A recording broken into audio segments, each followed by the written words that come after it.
Boa tarde a todos e todas. Hoje é sábado, dia 28/11, 3 horas da tarde, e a gente vai começar aí mais uma aula de história. E hoje eu pensei em abordar basicamente três temas que estão bastante relacionados, que é Revolução Industrial, Revolução Francesa e também a Era Napoleônica, que o fim da Revolução Francesa é quando Napoleão assume o poder, tá? Então, é isso. Bem, a gente já conversou sobre Idade Média, a gente conversou sobre Idade Moderna, formação dos estados, grandes navegações, tudo isso. E hoje a gente vai nessa tomada, assim. A gente viu que ao final da Idade Média aconteceram uma série de processos, e essa série de processos culminaram em diferentes revoluções, que vão estar mudando a forma de viver. Então, eu penso que talvez seja interessante a gente começar a aula de hoje discutindo o conceito de revolução. Então, a revolução, ela nada mais é do que um processo, ela é um processo de transformação que culmina numa mudança significativa, numa mudança importante nos modos de vida de determinada civilização. Então, a gente tem vários exemplos de mudanças que não são revolucionárias e a gente tem exemplos de mudanças revolucionárias. Então, por exemplo, em 2016, a gente teve uma mudança que foi o golpe na presidenta Dilma, né? Que alguns chamam de impeachment só, mas foi golpe, né? E aí eu pergunto para vocês: o golpe de 2016 na presidenta Dilma foi revolucionário? O que vocês acham? Como que vocês entendem isso? A mudança de presidente, de Dilma para Michel Temer.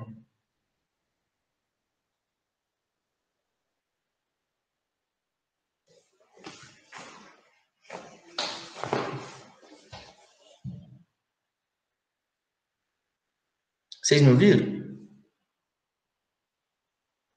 Não sabe? Foi revolucionário? Por que, Luana? Se quiser abrir o áudio, fica à vontade.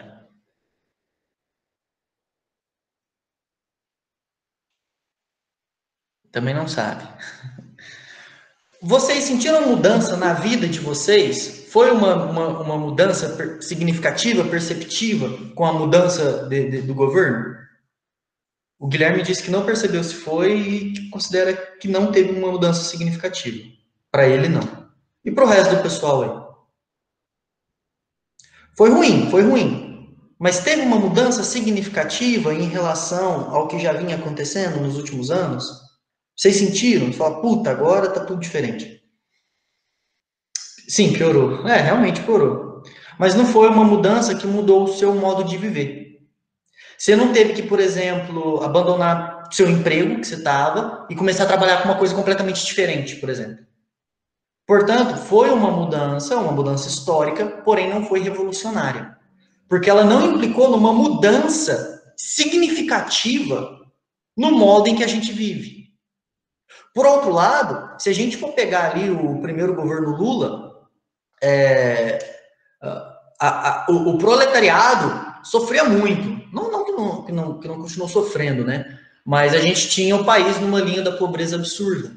E aí, de repente, com uma série de políticas públicas, a gente viu a população saindo, né, dessa linha da pobreza, dessa linha da fome. Acaba que, nesse sentido, houve uma mudança de hábitos. Então, a gente vê uma pessoa que nunca andou de avião na vida podendo andar de avião. Comendo carne, comendo bem, se alimentando bem, indo para a escola. E aí, nesse caso, a gente pode dizer que foi uma mudança revolucionária. Então, quando a gente fala de revolução industrial, a gente está falando de uma mudança na sociedade que foi muito significativa e mudou completamente os nossos meios, como a gente se organizava, certo? A Revolução Industrial, então, ela começa ali no século XVIII, 1700 e pouquinho a 1700 e muito, e ela, para a gente aqui, a gente divide ela em três fases, ou três momentos, ou três revoluções. Primeira Revolução Industrial, segunda Revolução Industrial e terceira Revolução Industrial, ok? Pessoal, a primeira Revolução Industrial, ela consiste na Inglaterra. Então, ela acontece basicamente de uma forma muito localizada ali na Inglaterra. E por que isso acontece? a Inglaterra ela estava num momento muito propício para que pudesse haver uma revolução nesse sentido, ok? Então, o que acontece, pessoal? Nesse momento, a gente viu lá quando a gente estava falando de colonização da América do Norte, em que os grandes burgueses e tudo mais, o próprio Estado inglês estava pegando terra dos outros para botar ovelha, já que a Inglaterra ela tinha uma produção têxtil de tecido muito forte. E aí um monte de gente perdeu terra, e nesse sentido, o próprio Estado inglês ganhou muita terra. Então, havia uma distribuição de terra em nome do Estado muito grande, propícia para a implementação de grandes fábricas, de indústrias. Então, esse é um primeiro motivo por que aconteceu na Inglaterra inicialmente. Além disso, a burguesia, graças a esse comércio de tecido e tudo mais, ela estava muito rica, estava muito poderosa, então tinha muita grana para investir, principalmente em tecnologias. E, por fim, a gente tinha a burguesia que tomou o parlamento. Então, a Inglaterra, nesse momento, ela não mais tinha um controle de uma monarquia absolutista. Tinha monarquia, ainda tem, só que a monarquia ela não estava em posse do poder político. Porque a gente viu que a característica da monarquia absolutista é o monarca ter o poder político, enquanto que a burguesia tinha um poder econômico. Nesse momento, no século XVIII, a burguesia inglesa ela já haviam tomado o parlamento e faziam parte das tomadas de decisão acerca da sociedade inglesa. Então, essas três condições acabaram permitindo com que a Revolução Industrial começasse na Inglaterra. Então, distribuição de terra, riqueza para investir e uma burguesia muito forte. Tranquilo? Além do mais, havia boa posição geográfica para pegar as terras fluviais ali do norte da Europa. Beleza? Tranquilo, gente, até aqui? Sim ou não?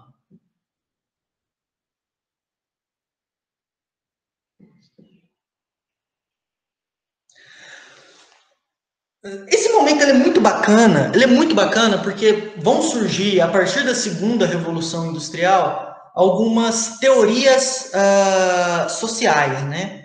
Teorias sociais que vão estar buscando entender esse processo de mudança, né? Esse processo de ruptura na maneira em que a sociedade se organiza. E aí, dentre as pessoas que começam a falar sobre isso, destaca-se principalmente dois.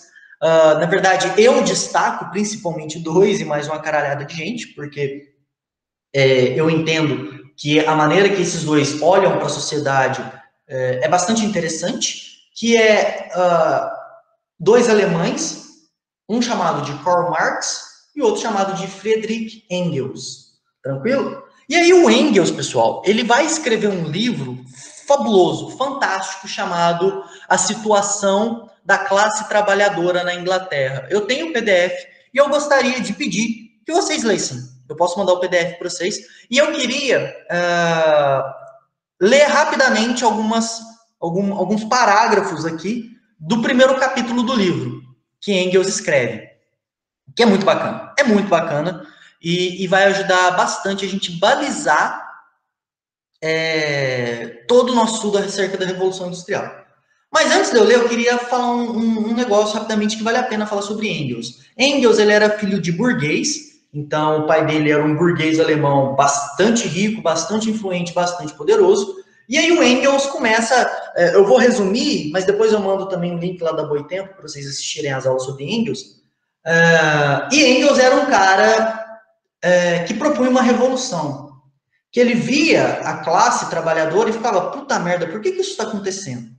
E aí o pai dele, o que ele faz? Ele manda Engels para trabalhar na Inglaterra. Manda Engels para trabalhar na Inglaterra para que Engels assuma os negócios da família e seja um burguês como os burgueses deveriam ser, na visão dessa burguesia. E aí o Engels, a melhor coisa que o pai do Engels poderia fazer era mandar ele para a Inglaterra.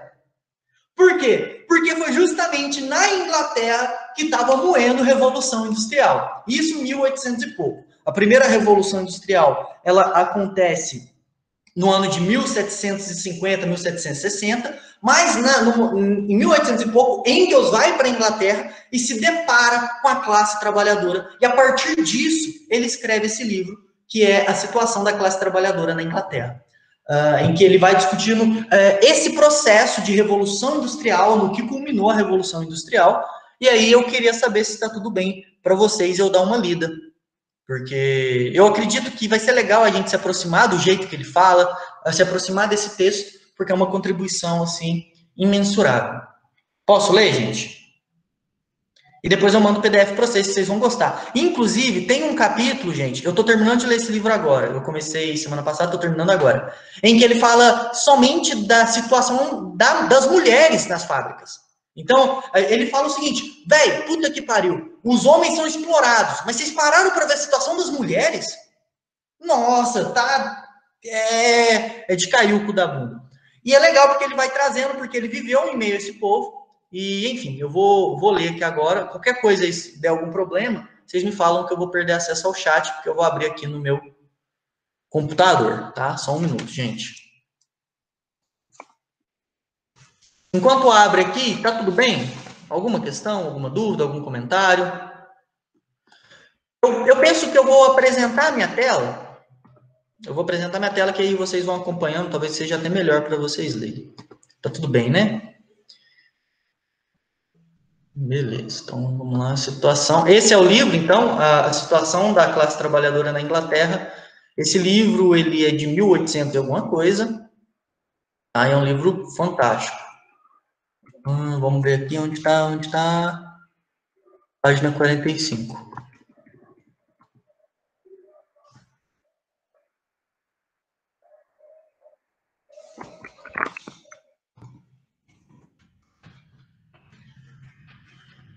Então, ó,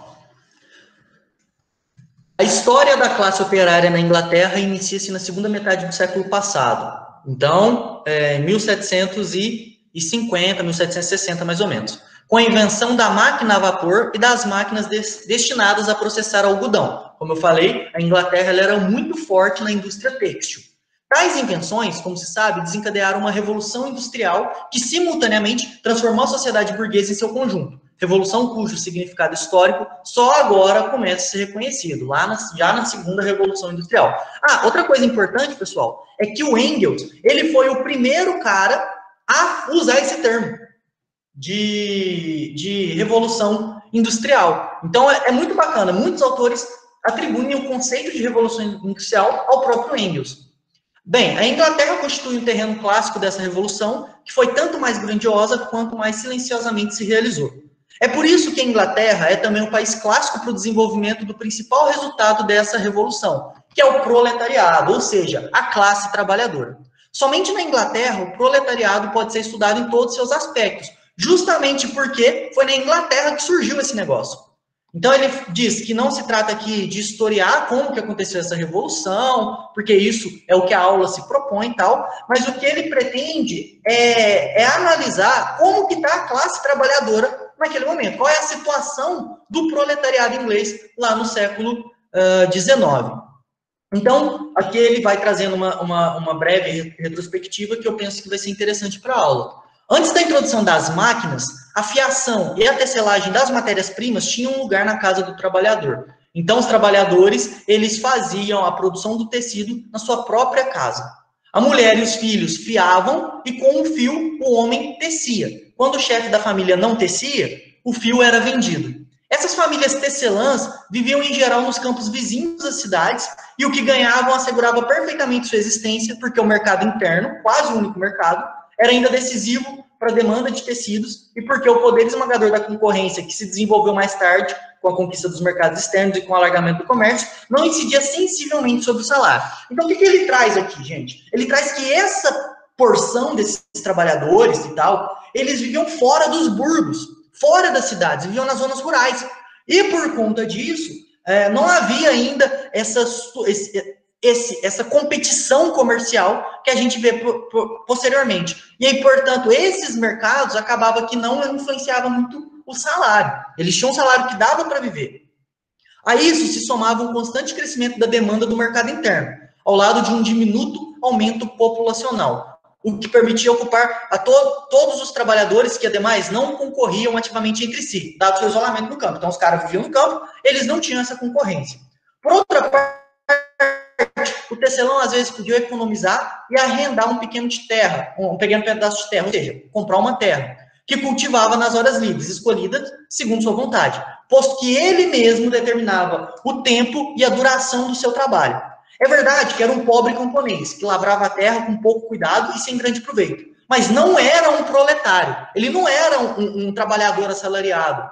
Ele tinha, como dizem os ingleses, um pé na sua terra-pátria, possuía uma habilitação e situava-se num escalão social acima do moderno operário inglês. Então, eles eram menos explorados do que a classe do proletário que surgiria depois. Assim, os trabalhadores sobreviviam suportavelmente e levavam uma vida honesta e tranquila, piedosa e honrada. Sua situação material era bem superior de seus sucessores, não precisavam matar-se de trabalhar, não faziam mais do que desejavam e, no entanto, ganhavam para cobrir suas necessidades e dispunham de tempo para um trabalho sadio em seu jardim ou no seu campo. Trabalho que para eles era uma forma de descanso e podiam ainda participar com seus vizinhos de passatempos e distrações. Jogos que contribuíam para a manutenção de sua saúde e para o revigoramento do seu corpo. Então, acabava que essas pessoas, elas viviam no campo e tudo mais, e aí ele vai trazendo sobre as condições desses trabalhadores, que afastados das cidades, eles praticamente não entravam na cidade, porque eles só iam lá para entregar o que eles produziam lá no campo, e aí, muitas vezes eles nem iam até a cidade para vender, porque agentes itinerantes, ou seja, a galera que ia na cidade, eles iam até o campo para pegar essa mercadoria. Então, muitos trabalhadores nem sequer tinham ido na cidade, não sabiam o que acontecia. Só que o que aconteceu aqui é o seguinte: teve um momento em que as máquinas os despojaram do seu ganha-pão, obrigando-os a procurar trabalho na cidade. Então, as máquinas, elas acabaram substituindo, graças a essa revolução industrial, essa revolução que é tecnológica, tirou esse trabalho manual, e aí o fio que eles faziam lá no campo já não era mais comprado, e eles tiveram que dar um jeito na sua vida, tendo que ir para a cidade para procurar trabalho. Então, o seu nível intelectual e moral era o de gente do campo, a qual de resto estavam geral e diretamente ligado através de seus pequenos arrendamentos. Então, eles tinham as suas pequenas terras. Bem, o que é mais importante? Aqui ele vai trazendo que o pessoal tinha temor a Deus, que eles não sabiam ler, eles iam na igreja, não faziam política, não conspiravam, não refletiam, faziam atividades físicas, escutavam a devoção da leitura da Bíblia, tinham boas relações com as classes mais altas da sociedade. E aqui ele traz um negócio muito importante. Pelo fato desses trabalhadores estarem lá no campo, não refletirem, não pensarem, não questionarem as classes mais altas daquele vilarejo e tudo mais, eles estavam intelectualmente mortos. Eles viviam exclusivamente por seus interesses privados e mesquinhos, para o tear e para a gleba. Gleba é terra, tá? E ignoravam tudo sobre o grandioso movimento que, mais além, sacudia a humanidade, que era justamente esse movimento da Revolução Industrial. Eles sentiam-se à vontade em sua quieta existência vegetativa e, sem a Revolução Industrial, jamais teriam abandonado essa existência, de certo ponto, romântica, mas que é indigna do ser humano. Porque o ser humano pensa, o ser humano reflete. E, nesse momento, eles viviam igual uns vegetais mesmo lá naquela vida monótona. Então, Engels traz que eles não eram verdadeiramente seres humanos. Eles eram máquinas de trabalho a serviço de poucos aristocratas, poucos grandes fazendeiros e tal, que até então haviam dirigido a história. A Revolução Industrial, a única coisa que ela fez foi levar tudo isso às últimas consequências, a consequências extremas. Ou seja, ela completa a transformação dos trabalhadores, que eles eram pura e simples máquinas, e acaba arrancando a mão desses últimos restos de atividade autônoma. Então, enquanto o cara que faz lá o seu tecido no campo, ele tem noção de todo o processo de produção, agora, com o advento das máquinas, eles perdem essa autonomia. E por isso, acaba que, por conta disso, dessa questão de exploração e tudo mais, eles começam a pensar sobre a sua condição humana.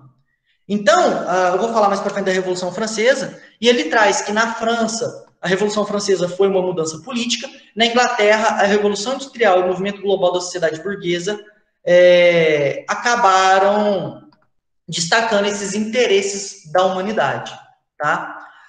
Então, aqui só para a última coisa que eu vou ler, porque deve estar chato se eu ficar lendo esse negócio, né? Deixa eu dar uma acompanhada no chat para ver como é que tá. Tá tudo bem aí? Vocês estão acompanhando?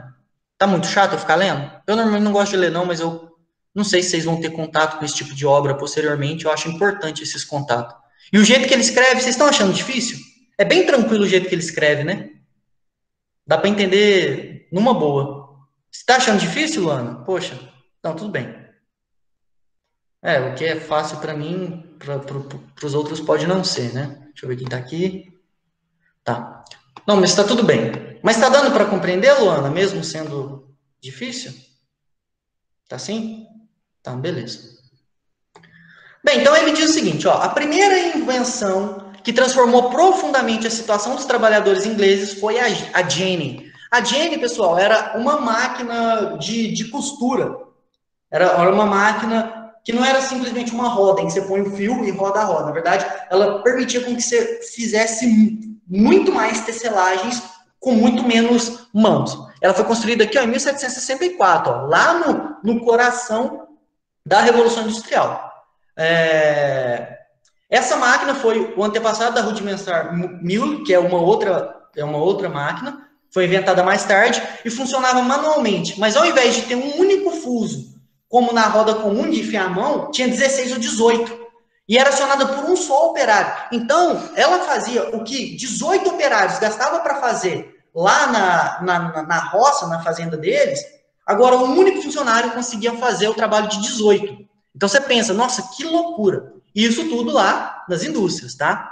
Dessa forma, tornou-se possível produzir muito mais fio. Se antes um tecelão ocupava sempre 3 fendeiras, não contava nunca com fio suficiente, tinha que esperar para ser abastecido, agora havia muito mais fio do que o número de trabalhadores ocupados podiam processar. Então acaba que ele vai destacando todas essas questões do trabalho. Então, ó, nessa época, uma família de 4 adultos e 2 crianças com uma jornada de 10 horas de trabalho chegava a ganhar 4 libras esterlinas por semana, que é a moeda inglesa, certo? E até mais. Se os negócios corriam bem e se havia procura de trabalho, não era infrequente um tecelão ganhar semanalmente 2 libras esterlinas, que é bastante coisa. Gradativamente, a classe dos tecelões agricultores, que é aquele cara que fazia o fio, mas de vez em quando ficava no campo fazendo suas coisas, foi desaparecendo, sendo de toda absorvida numa classe emergente, que eram os caras que só faziam esse trabalho de tecelagem. Eles viviam apenas do seu salário e não tinham propriedade, não tinha nem sequer ilusão de propriedade que o trabalho agrícola confere. Eles não tinham a própria terra. E então, nesse momento, eles vendiam completamente sua força de trabalho, tornando o que Engels chama de proletários, ou do inglês working man, homem trabalhador. A isso, então, se juntou a destruição da antiga relação entre os fendeiros e tecelões que a gente discutiu anteriormente. Então, acaba que a gente vê aí meio que uma organização que vai estar posteriormente construindo as grandes fábricas, o trabalho fabril. Então, isso é muito, muito importante, porque nesse momento surge o proletariado industrial que vão para as fábricas, vão para a indústria, através das máquinas. Tranquilo? Bem, e aí o texto ele vem destrinchando toda essa condição, tudo bonitinho e tal, vai falando sobre a questão de preço, oferta e demanda, a evolução dessas invenções, e por aí vai. Então, esse capítulo recapitula bem, né, que na verdade é a introdução do livro, recapitula bem essa questão, tá?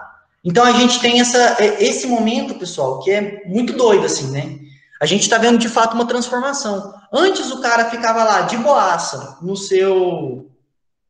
lá no campo, e agora ele começa a precisar ir para as cidades. E aí a gente vê um negócio que tem uma mudança, certo? Beleza? Pessoal, peraí só um minutinho, já volto. Vou pegar uma água ali.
Pessoal, voltei, desculpa. Nossa, tá calor demais. Pessoal, então é isso, assim, o pessoal, eles viviam em pequenas manufaturas e, de repente, eles se viram obrigados a ir para cidades para trabalhar nas indústrias, né? Porque eles não tinham mais essa condição de trabalho graças à implementação dessas grandes máquinas, né? Que nessa época era super revolucionário. Então, nota por que é uma revolução. Porque você vê uma mudança no paradigma daquela sociedade. E Engels traz isso nessa obra de forma brilhante. Alguma questão, gente, até aí? Então, nesse momento, a gente tem uma transição da vida no campo para os trabalhos trabalho fabril, né? Que a gente diz. Alguma questão? Tranquilo?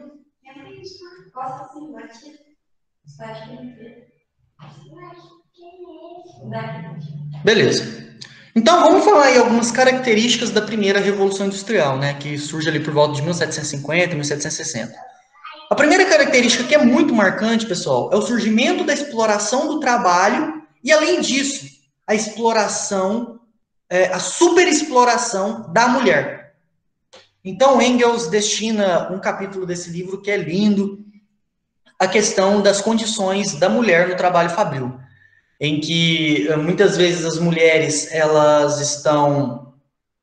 grávidas eram obrigadas a continuar trabalhando, ganhando menos, e às vezes elas tinham um filho e tal, e aí não dava nem 8 dias, nem 9 dias e tal, e acabava que elas já eram obrigadas a voltar. E elas voltavam com medo de perder o emprego. Então, o Engels vai destinar um capítulo todo. Por isso que eu estou insistindo com ele. Porque ele viveu no meio desse povo, sabe? Então, ele fez um estudo histórico mesmo, antropológico, acerca dessas condições. Então, tem uma maior exploração das mulheres em relação aos homens. Ainda que todos são explorados, a exploração da mulher é muito maior, tá? E isso, vocês viram com a Ana ontem, se eu não me engano, que isso se mantém, né? As mulheres continuam sendo mais exploradas. Além disso, pessoal, eles empregavam crianças. Não tinha lei trabalhista, não tinha nada. Então, tinham várias crianças, por quê? Porque muitas vezes, eles extraíam carvão mineral, e nessa extração de carvão mineral, as crianças eram pequenininhas para entrar nas minas, e trabalhavam horas e horas extraindo carvão. Então, tinha um trabalho infantil, e além disso, surgem aí duas classes novas que dialogam entre si, que é a burguesia industrial e o proletariado. Então, acaba que a gente vê um movimento dialético nisso, que ao mesmo tempo que os burgueses, eles precisam que produz, os proletários, eles precisam de emprego, certo? E eles meio que aceitam esse trabalho assalariado por conta de necessidades fisiológicas, de precisar trabalhar mesmo. E aí acaba que essa relação ela é muito conturbada, porque a gente vê um grupo de pessoas super explorando o outro, e o outro se submetendo a essa super exploração, porque senão ele morre de fome. Tá? Então isso é importante. Além disso, não tinha leis trabalhistas, então o pessoal trabalhava de 12, 16 até 18 horas por dia. Então imagina você trabalhando 18 horas por dia em trabalho pesado, fabril e tal. E além disso, houve a construção do que a gente chama de bairros industriais. E isso existe até hoje. Quem mora aqui em Lavra sabe que existe um bairro aqui que chama Distrito Industrial. Várias outras cidades existem em bairros chamados Distrito Industrial. Vocês já ouviram falar sobre distritos industriais? Sim ou não? Sim, né? Alguém aí mora no Distrito Industrial de Lavras? O que é o tal do Distrito Industrial, pessoal? Devido ao pouco tempo, já que eles trabalhavam 16, 18 horas por dia, a Ana mora perto do Distrito Industrial. Então é onde se concentram as fábricas. E aí eles criavam várias casinhas ao redor dessa fábrica. Por quê? Porque o cara, para que o trabalhador não perca tempo indo em casa, almoçar, voltar. Então acabava que nesse distrito industrial a gente tinha uma questão muito importante, que eles simplesmente davam um passo e chegavam lá na indústria. Inclusive, olha que loucura, dava, sei lá, 4 horas da manhã, a fábrica, ela soltava um apito. Esse apito dizia o seguinte: ô Tião, você tá dormindo aí? Tá na hora de acordar. Vão arrumar para você trabalhar. E depois, no segundo apito, indicava que era para ele já estar dentro da indústria. Então, olha que loucura. Olha que loucura. O cara levantava, atravessava a rua e já estava dentro da fábrica. Agora, imagina as condições desse caboclo, né? E aí a gente tem como principal símbolo da primeira Revolução Industrial o surgimento da máquina a vapor. Então a gente tem essas máquinas de tear e, além disso, a máquina a vapor. E assim, esse é mais ou menos o contexto da primeira Revolução Industrial, assim, centralizada na Inglaterra. Alguma questão, gente? Tá tranquilo? Tá bem amarradinho?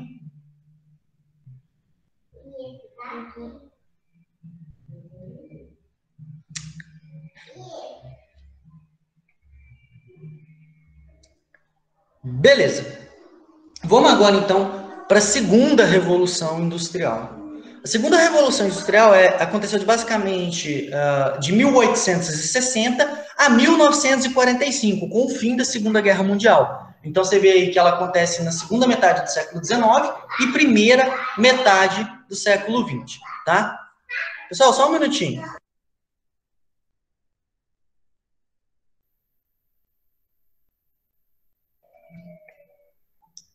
Cortei. Então, acontece aí no final do século XIX, início do século XX, tá?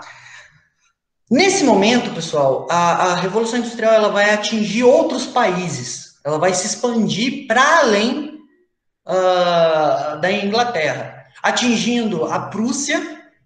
A Prússia é onde atualmente a gente tem Alemanha, Bélgica e tal, mas ela atinge também a França, os Estados Unidos da América, que já se tornava independente, e também o Japão, tá? No caso da segunda Revolução Industrial, há uma coisa importante. Como se expande para outros países, as condições concretas para produzir algumas coisas, elas melhoram. E ao chegar nessas outras regiões, acontece o domínio do aço. E quanto mais aço você tem, mais máquinas você consegue construir para suas indústrias.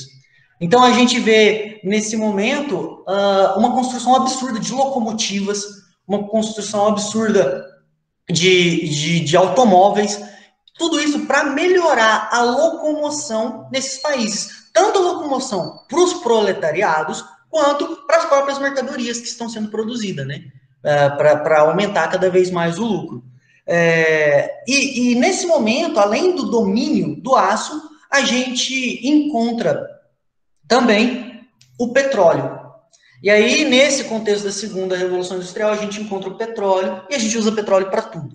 O petróleo está aí na tela do seu celular, está no seu computador, está na sua caneta, porque a gente sabe que o plástico, ele advém do petróleo. E aí a gente entra na era dos plásticos, em que a gente começa a produzir com vários e vários plásticos. E aí acontece que, quando esse processo começa a se espalhar, vários filósofos, sociólogos, eles olham para esse processo e começam a buscar entender e explicar o que está acontecendo. E é no contexto da segunda Revolução Industrial que surgem pensadores como Marx e o Engels, tá? Então, a principal ideia deles é que havia uma superexploração do trabalho, e nessa superexploração do trabalho, uma burguesia vencia em detrimento de uma outra classe, que apesar de ser maioria, estava alienada a essa submissão do trabalho.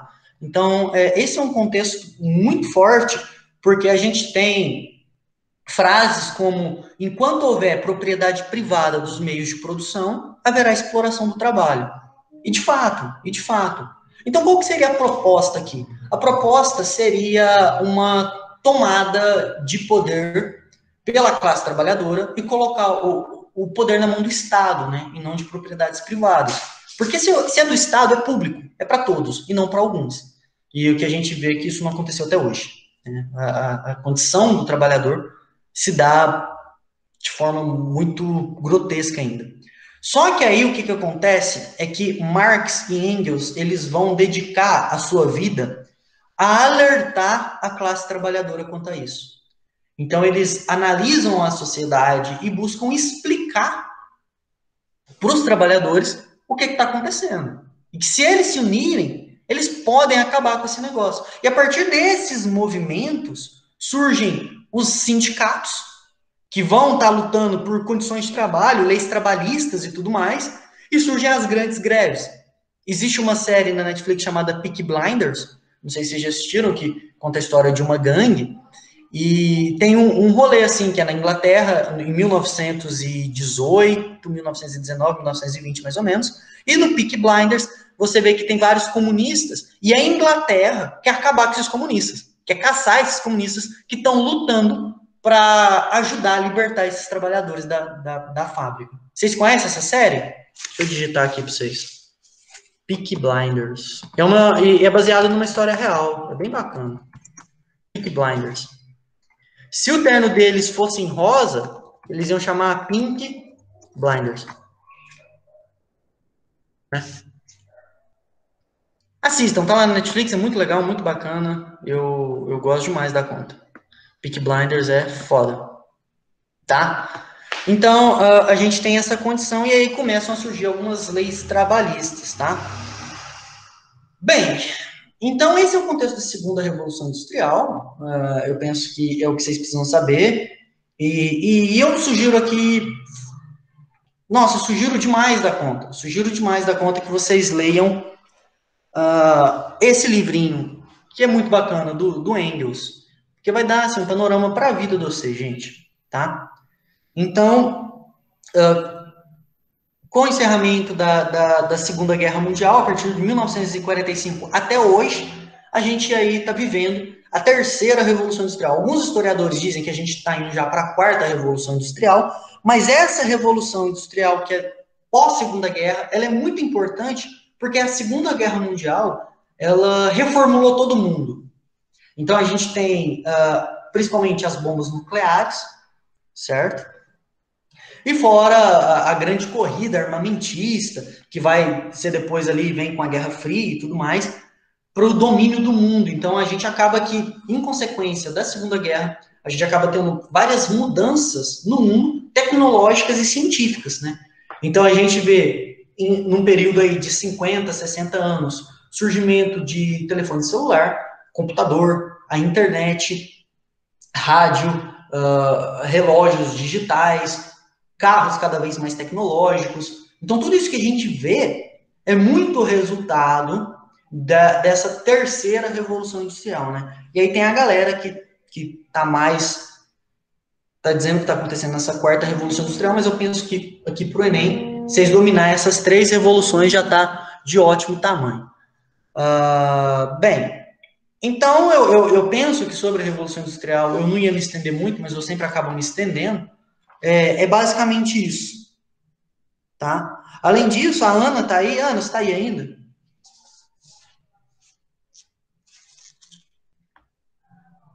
Ou não? Acho que ela foi embora. Tá aí ainda. Deixou aberto aí e foi embora, né? Eu queria que você falasse para os alunos aí um pouquinho sobre aquilo que a sua professora estava falando naquela aula lá sobre o processo de uberização. Que, sei lá, eu acho que é interessante. Você lembra? Quer falar um pouquinho sobre isso? Ah, eu posso falar um pouquinho assim, mas é que, tipo assim, o que que tá acontecendo, né, atualmente? Tá mudando a forma que se dão os acordos, tipo assim, os acordos trabalhistas. Porque atualmente, né, principalmente agora, pós-pandemia, mas antes já estava tendo esse movimento já estava acontecendo assim, tá surgindo muito trabalho que ele dá uma falsa ideia de ser um trabalho autônomo, né? Que é tipo assim, os trabalhos de entregadores, né, de aplicativo. Não sei se alguém aqui trabalha com isso. Alguém trabalha?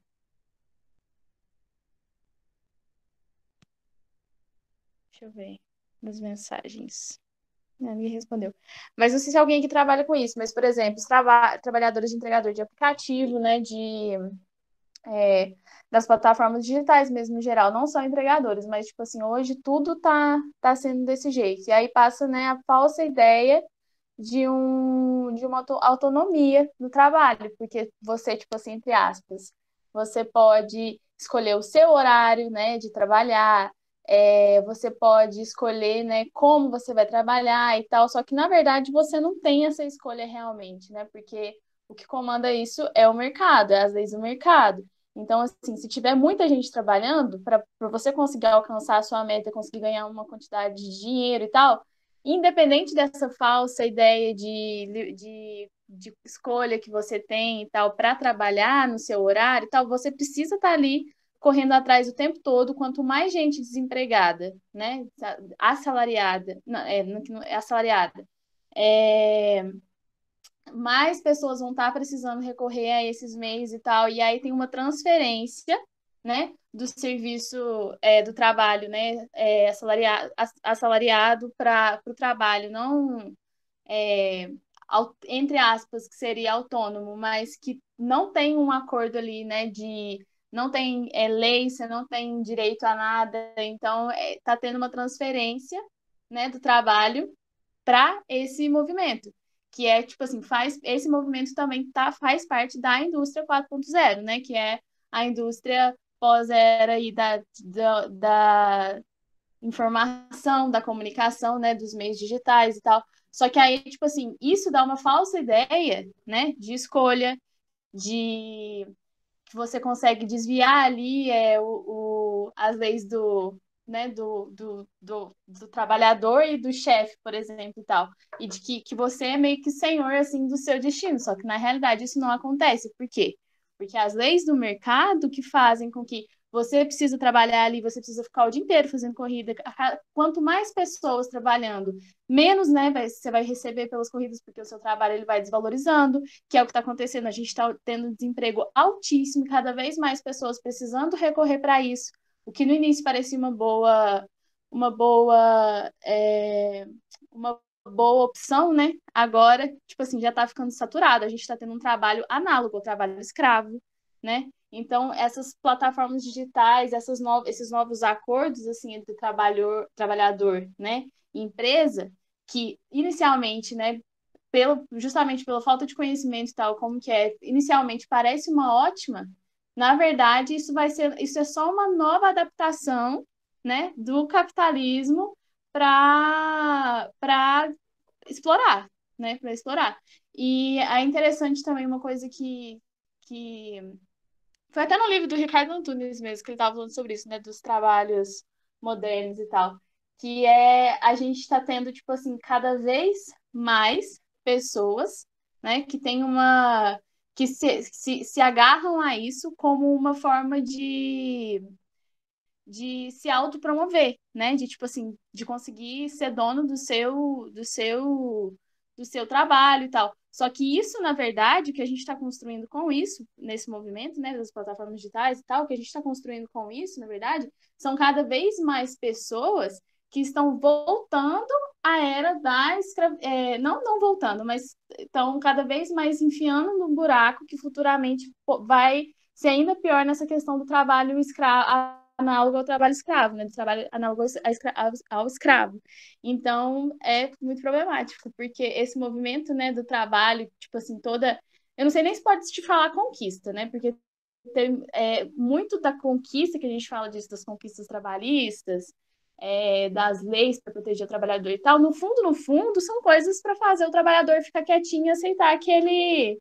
Ah, se eu vou receber 13º, então né, eu vou trabalhar mesmo, fazer o quê? Tipo assim, no fundo, são coisas para continuar, né, mantendo o processo de acumulação do capital, de reprodução, né, desse sistema capitalista. No fundo, essas coisas meio que fazem com que o sistema continue funcionando. Mas, mesmo assim, né, com essas novas plataformas, essa nova configuração do trabalho, né, que é o que uma das coisas, né, que ele chama dentro desse processo de uberização, uma das coisas que está acontecendo é que cada vez mais toda essa conquista, né, não sei se pode chamar de conquista, mas todas essas conquistas, né, por direitos, né, a questão do salário mínimo, a questão do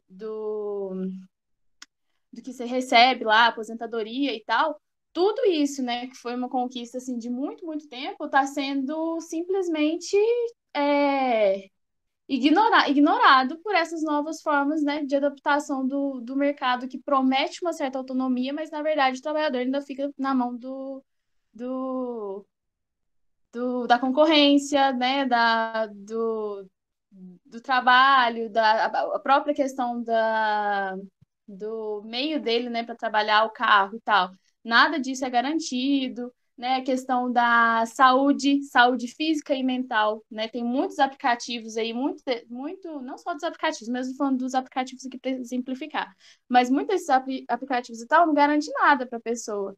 Quando sofre acidente, né? E tipo assim, se você sofrer acidente, você parar de trabalhar pra gente, não tô nem aí, tá tendo desemprego mesmo nos países menos desenvolvidos, então você para de trabalhar para a gente, que tem 5 pessoas querendo trabalhar também como entregador. Então, tipo assim, é uma promessa, né? De uma promessa não, mas é uma falsa ideia de autonomia, quando na verdade é só o mercado se adaptando, né, para reproduzir e reproduzir capital para algumas pessoas, enquanto outras pessoas ficam na luta para sobreviver. E aí essa questão do trabalho atualmente, como tá, né, com a indústria, que é o que a professora estava falando, a indústria 4.0, não sei se foi é isso que ela estava falando nessa aula, mas eu acho que era, da indústria 4.0, né, da era da informação, onde tudo é muito raso e nada é, o conhecimento ele é muito vago, né, em vários aspectos e tal. E aí tudo isso faz parte, né, desse movimento das novas configurações do trabalho dentro, né, dessa nova indústria, dessa nova forma de relação mesmo humana. Acho que é isso. Não sei se eu falei o que você queria que falasse, mas acho que Ah, arrasou. É isso. Pessoal, ficou claro isso que a Ana falou ou vocês querem que ela repete? Ela falou com animação que eu acho que ela quer repetir.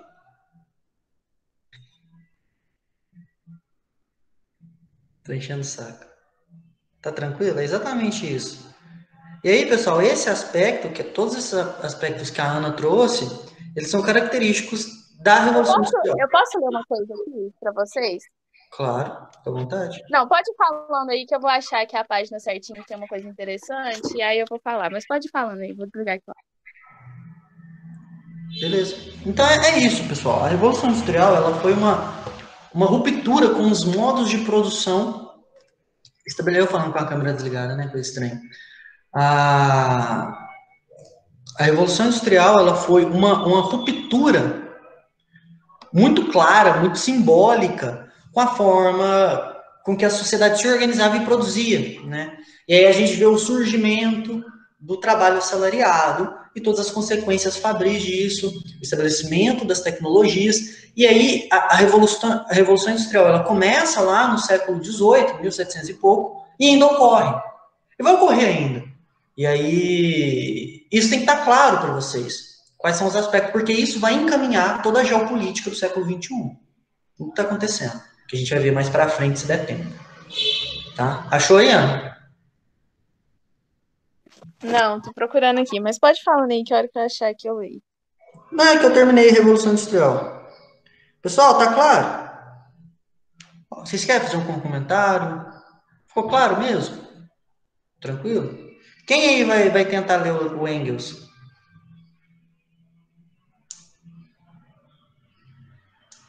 É legal. Tá tendo um curso oferecido pela editora Boitempo sobre o Engels essa semana. Tá tudo lá no YouTube de graça, aulas fantásticas. Muito interessantes. E o tanto que isso é bom para a redação, né? Para ajudar na redação. Vocês estão cansados? Vocês querem É, que gente, assistam. Pode falar. Né? Assistam que isso ajuda muito na contextualização, né? Ó, achei. Eu acho, peraí, ó. Distintos modos de ser da informalidade, precarização ilimitada, desemprego estrutural exacerbado, trabalhos intermitentes em proliferação, acidentes, assédios, mortes e suicídios. Eis o mundo do trabalho que se expande e se desenvolve na era informacional, das plataformas digitais e dos aplicativos. Então é isso, né, gente? É o cenário. Isso aqui é do livro do Ricardo Antunes, inclusive. Esse é o cenário que a gente está vivendo, né? Tipo assim, ele até chama de capital pandêmico, que além além da gente estar enfrentando uma pandemia causada pelo coronavírus agora, a gente está numa situação de acumulação extrema, tipo assim, foda-se a vida, o que eu quero é acumular, acumular, acumular, e aí tem a pressão gigante, né? Pela elite e pelos grupos que estão em situação de privilégio para a volta da produção, né? E quando a gente fala da volta da produção, não é só a volta da produção no sentido de voltar a produzir as coisas e tal também, mas tudo que envolve esse voltar a produzir, né? Que é, por exemplo, voltar abrir as coisas, voltar ao comércio, voltar às festas, voltar tudo que faz com que a estrutura, né, desse movimento de acumulação e reprodução do sistema volte, né? Sem custe o que custar, ele só precisa voltar, né? E aí, tipo assim, a questão é quem que paga para essa volta, né? Sempre quem paga para essa volta é a classe trabalhadora. Ele até fala que a classe trabalhadora ela se encontra no fogo cruzado, que é ou, né, a contaminação pelo, pelo coronavírus, a contaminação e os riscos que você pode estar submetido com essa contaminação, considerando, né, considerando a precariedade e situação de vulnerabilidade que essas pessoas se encontram e tal. E o outro lado é o desemprego, né? O que não existe dentro dos setores mais privilegiados da sociedade. E que não tá nem aí, porque tudo que precisa acontecer é o quê? Voltar à produção. E para continuar, né, a reprodução desse sistema, custe o que custar. E o que que custa nesse caso? A vida dos setores mais vulneráveis da sociedade, em todos os casos, né? Sempre quem paga são os setores mais vulneráveis da sociedade, da classe trabalhadora, no caso. E aí é evidente em tudo, né, gente? Que a gente. Isso é evidente em tudo que a gente fala. Não tem como surgir assim. Sempre quem paga é a classe trabalhadora. E a classe trabalhadora não o cara ali que tem uma loja no centro da cidade, né, que recebe tal que se chama de empreendedor, ele não é empreendedor, ele é a classe trabalhadora também. A elite que a gente está falando aqui, ela é uma porcentagem mínima da população mundial, né? O poder e, né, concentração de dinheiro mesmo, ela está concentrada numa proporção muito pequena da sociedade. Só que, né, o que que falta? Consciência de classe. Então a gente vai continuar vivendo nesse momento, nessa luta por sobrevivência e até o capitalismo se autodestruir, a não ser que alguma coisa aconteça, sei lá. Mas é isso.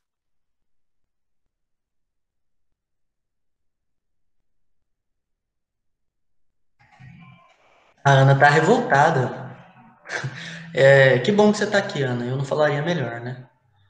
Não sei quem arrasa mais nas aulas, se é a Ana ou o Marlon. Vocês falam muito bem, temos certo ter professor maravilhoso. Quem Oh, que arrasa mais, bonitinho. quem arrasa mais são vocês, que estão aqui num sábado, 4 horas da tarde, ouvindo a gente Pois falar é, sobre doutrinação marxista, né? só os guerreiros. Mas obrigado, Zé, Vocês obrigado. vão brilhar, gente. Muito obrigada. Vocês arrasam.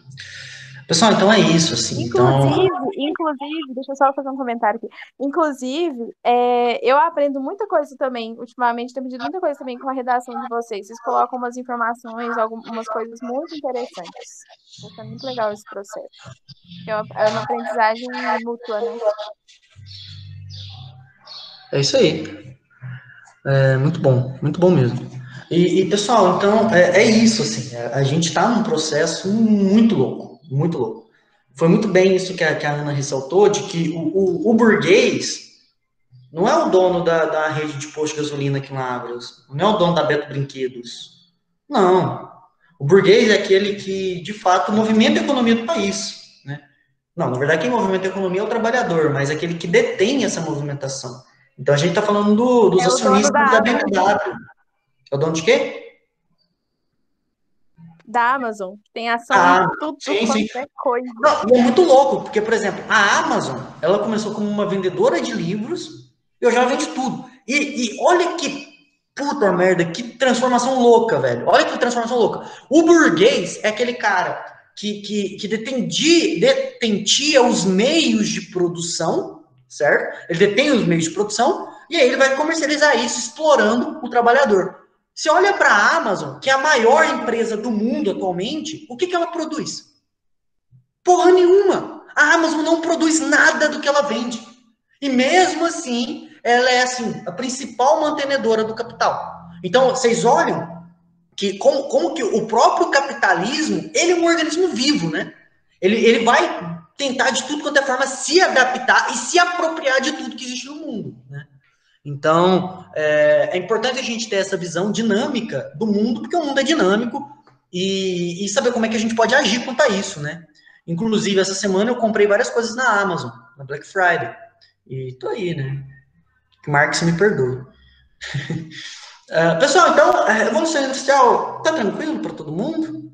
E pode ter certeza que a gente vai continuar mudando assim a nossa forma de ver, de se organizar, justamente porque o mundo ele é perecível, né?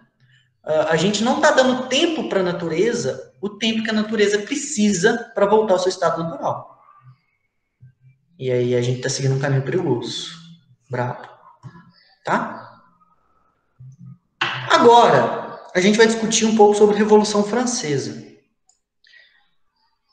E aí eu queria saber se vocês querem direto ou vocês querem um intervalo.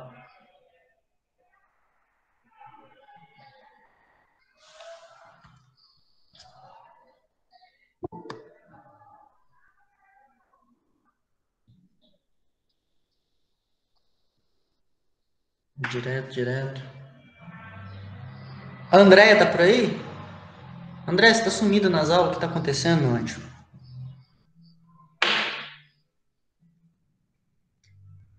Tá aí, tá bom. Ok. Pessoal, a Revolução Francesa, ela é chamada de Revolução porque ela vai implicar numa mudança significativa na forma que a sociedade francesa vai trabalhar. Acontece também no século XVIII, então olha como o século XVIII está uma doidura, né? E isso tudo parte dos ideais iluministas, né? Então, os ideais de liberdade, que já não existe mais um Deus que ata as minhas mãos e me impede de viver soberanamente. Então, a gente vê nesses ideais a soberania pensante do homem sobre a natureza. Então, o entendimento é o seguinte: não, Deus nos pôs aqui, cara. Se Deus nos pôs aqui, a gente pode explorar a natureza, sim, pode fazer o que for. Então a gente tem essa ideia de colocar o ser humano nos seus direitos. A gente viu os filósofos iluministas e tudo mais, né? Principalmente Rousseau, Voltaire e tal, né? Com a questão da liberdade de expressão e tal. Mas a Revolução Francesa ela acontece no século XVIII, em 1789. E ela não acontece em 1789 porque, sei lá, os revolucionários acordaram, expliquei, falei, porra, acho que tá na hora da gente tomar o poder, né? O que vocês acham? Não, estava acontecendo um processo. A Revolução Francesa, pessoal, é a tomada do poder pela burguesia, certo? Pela burguesia, dos monarcas absolutistas. Que a gente viu que vivia uma monarquia absolutista, em que o rei monarca, ele cuidava da política, da gestão do Estado, e a burguesia cuidava da economia, e isso incomodava os burgueses, porque eles tinham que pagar imposto, tinham que trabalhar, eles detinham todo esse poder, e aí, de repente, eu tenho que pagar imposto, esses caras ficam de boa, e a igreja também, isso começa a gerar uma revolta. Mas, pouco antes, alguns anos antes, né, uns 50 anos antes, já estava tendo um problema. E aí eu gostaria de pedir para vocês também, se vocês me autorizarem, fazer uma leitura de um trecho de um livro também que eu li, que é maravilhoso, que eu indico para todo mundo, chamado Homo Deus, do historiador Yuval Harari, não sei como se pronuncia o nome dele. Posso ler?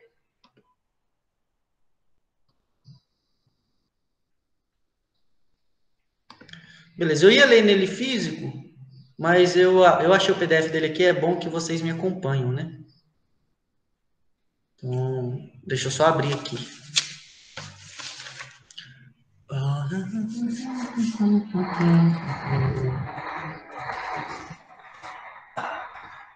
Pessoal, então aqui ele vai discutindo as questões da fome e tal.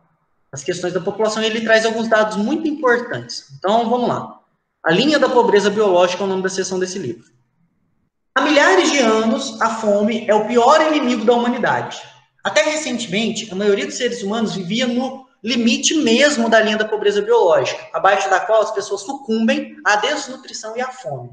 Um pequeno erro ou um pouco de azar poderiam facilmente constituir-se em sentença de morte para uma família ou uma aldeia toda. Se chuvas pesadas destruíssem sua colheita de trigo, ou se ladrões levassem seu rebanho de cabras, você e seus entes queridos poderiam passar fome até morrer. Infortúnio ou estupidez em nível coletivos resultavam em fome massiva. Quando uma seca rigorosa atingiu o Egito Antigo ou a Índia medieval, não raro, cerca de 5 ou 10% da população perecia, morria. As provisões tornavam-se escassas, o transporte era lento e dispendioso, ou seja, caro, para permitir a importação de comida. E os governos eram fracos demais para salvar a situação. E agora é importante aqui, ó. Abra um livro de história e provavelmente você vai deparar com relatos terríveis de populações famintas enlouquecidas pela fome. Em abril de 1694, então, ó, a Revolução Francesa foi em 1789, aqui pouco menos de 100 anos antes, um funcionário do governo francês da cidade de Beauvoir, eu não sei como se pronuncia essa cidade, mas enfim, descreveu o impacto da fome e dos cada vez mais elevados preços da comida. Então, olha que louco, gente. Esse é o relato do cara, ó. O distrito todo estava tomado por um número infinito de pobres almas debilitadas pela fome e pela miséria, cuja morte era provocada pela carência total, porque não tendo trabalho ou ocupação, não dispunham de dinheiro para comprar pão. Buscando prolongar um pouco mais suas vidas e, de algum modo, matar a fome, esses desvalidos começaram a comer coisas tão impuras como gatos e carne de cavalos esfolados e atirados em monte de estercos. Outros consumiam o sangue que escorre quando vacas e bois são abatidos. O cara bebia sangue. E os restos, caminhão, e os restos que os cozinheiros jogam nas ruas. Outros pobres miseráveis comiam urtigas e ervas ou raízes e gramas, as quais ferviam na água. Pessoal, então essa era a situação do povo francês em 1694. Então, olha só, essas cenas, não só nessa cidade, ocorriam por toda a França. Temperaturas ruins haviam arruinado as colheitas em todo o reino nos 2 anos anteriores, de modo que na primavera de 1694, os celeiros estavam completamente vazios. Os ricos cobravam preços exorbitantes por qualquer alimento que conseguissem acumular e os pobres morriam em massa. Então, olha esse dado, gente. Aproximadamente 2,8 milhões de franceses, 15% da população, 15% da população morreram de fome em 2 anos, de 1692 a 1694. Enquanto o rei Luís, né, chamado de Rei Sol, flertava com sua amante lá no Palácio de Versalhes. No ano seguinte, em 1695, a fome assolou a Estônia e matou 1/5 da população. Em 1696, foi a vez da Finlândia, onde entre 1/4 e 1/3 da população morreu. A Escócia sofreu sob uma fome rigorosa entre 95 e 98, e alguns distritos perderam 20% de seus habitantes, que é gente demais. E aqui ele traz algumas coisas só para a gente refletir, que eu penso que seja importante. Ó. Ele diz que a gente que está lendo sabe qual é a sensação que se tem quando se deixa de almoçar, ou quando a gente faz um jejum em alguma data religiosa, ou quando a gente precisa fazer algum regime, ou precisa fazer jejum para cirurgia, exame médico e tal. Então, sabe como que é quando se vive alguns dias o choque de comer somente vegetais, como uma parte de uma nova e maravilhosa dieta. Mas, ele problematiza, qual que é a sensação de não comer durante dias, sem ter ideia de onde achar a próxima migalha de comida? De modo geral, hoje em dia as pessoas não experimentam mais esse tormento excruciante. Nossos antepassados, pobres deles, o vivenciaram bem demais. Quando gritavam a Deus, salvai-nos da fome, era exatamente isso que tinham em mente. Então, é impressionante, gente. E só para finalizar essa leitura, eu gostaria de trazer esse parágrafo que vai relacionar bastante com o tema da Revolução Industrial. Durante os últimos 100 anos, desenvolvimentos tecnológicos, econômicos e políticos criaram uma rede de segurança cada vez mais robusta. o que separa a humanidade da linha biológica da pobreza. Ondas maciças de fome ainda atingem algumas regiões de tempos em tempos, mas são exceções, quase sempre provocadas por políticas humanas e não por catástrofes naturais. Não ocorrem mais surtos de fome por causas naturais. O que existe são fomes políticas. Se as pessoas na Síria, no Sudão ou na Somália morrem de fome, é porque alguns políticos querem que elas morram. Então, puta merda, que é isso, velho? Que é isso? Eu leio esse negócio e eu arrepio inteiro, sabe? Se tem gente morrendo, é uma fome política, não é uma fome natural. Mas, naquele contexto do século XVII, final do século XVII e século XVIII, a França estava nesse estado. Cerca de 15%, 2,8 milhões de pessoas morriam de fome, certo? E é interessante, pessoal, porque a Maria Antonieta, que era essa amante aí do rei Sol, do rei Luís, ela disse o seguinte, assim, pro pessoal, velho, se vocês não têm pão, come brioche. Assim, brioche é muito mais caro, para vocês verem a indiferença da nobreza em relação ao povo. E é engraçado porque enquanto o pessoal, eles morriam para comer alguma coisa, olha que transformação interessante. O pessoal morria para comer qualquer coisa, para comer mato e tal, não sei o quê, enquanto os ricos se esbanjavam e esbanjavam cada vez mais. Hoje em dia, a gente vê o contrário. A ordem é fazer uma dieta maravilhosa e comer somente capim, né? Brincadeira, mas comer salada. Enquanto que o pessoal no gueto, se você for pegar o gueto americano, né, as zonas periféricas dos Estados Unidos, por exemplo, o pessoal come McDonald's e batata, certo? Então a gente viu uma inversão dos papéis, justamente porque sabe que esse negócio mata e quem tem que morrer é pobre mesmo, né? Segundo essa perspectiva. Vocês verem a falta de tato com essa população. Esse povo que é trabalhador. E a gente se aproxima dessas pessoas, a gente tem que se aproximar com muito respeito. Com muito respeito. Porque essas pessoas são sobreviventes. A gente vê que, enquanto a gente discute política, discute as coisas, tem gente lutando por comida desde o Egito Antigo. Tem gente lutando por moradia. O Wellington discutiu isso ontem na aula de geografia, a questão do movimento sem terra, né? O movimento dos trabalhadores sem terra. Então, é complicado. Mas, é isso. Esse era o contexto, né? Para vocês terem ideia, gente, enquanto o Luís e tal, a nobreza, e a igreja, né, o clero também, eles viviam lá em palácios, estava tendo um apocalipse zumbi nas ruas. O pessoal espancava os outros. Tipo assim, se eu tinha uma comida e não dividia, o pessoal me matava, me espancava e dividia os bens. Então tava um negócio The Walking Dead mesmo, caminhão. Parece que tá entrando aqui dentro de casa. Essa desgraça. Isso aqui é pior, caminhão ou motoboy.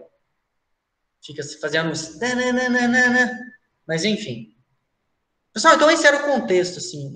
A gente não sabe o que é fome e era como esse povo vivia. E muita gente ainda vive hoje. Mas não por uma causa natural, como foi, por exemplo, na França, né? Na França teve uma devastação, os celeiros estavam vazios.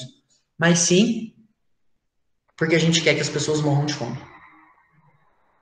Só que nem sempre, porque eu preciso que o povo trabalhe, né? Então, se o povo trabalha, como é que eu posso deixar eles morrer de fome? E aí, nesse momento, eles pensaram, nossa, como é que a gente vai resolver o problema da França? E para a gente entender como buscaram resolver esse problema, a gente precisa lembrar quais são os grupos sociais, quais são os tipos de pessoas que viviam na França naquele momento. Então, a gente ainda tinha aquela estrutura feudal, em que tinha o clero, a nobreza, que era o rei absolutista, e tinha o povo. Só que o povo, só lembrando que o clero e a nobreza, elas não pagam imposto, não pagam nada de imposto, pelo contrário, recebe essas taxas. E no povo, a gente tem basicamente duas classes. E para vocês terem ideia, o povo corresponde a 99% da população. É a maioria, é literalmente a maioria.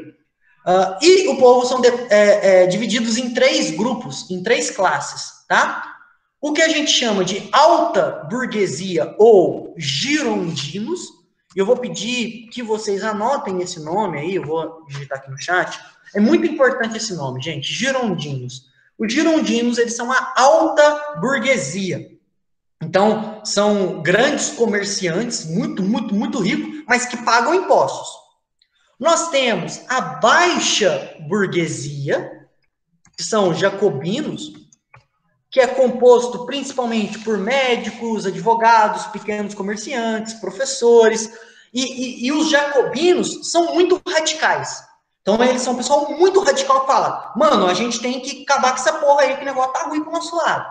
Muito radicais. Enquanto os girondinos são mais conservadores. Eles são burgueses que falam, ó, tá, mas não precisa preocupar muito não, porque a gente tá, até que tá se dando bem. A gente tá pagando imposto, mas a gente tá se dando bem. Os jacobinos eram os caras que também estavam se dando bem, mas que tinha essa concepção meio social, né, de falar, porra, a galera tá morrendo. E tem o terceiro grupo do povo, que são os camponeses, que são os camponeses agricultores e tal, e um grupo que a gente chama de sans-culottes, ou sans-culottes.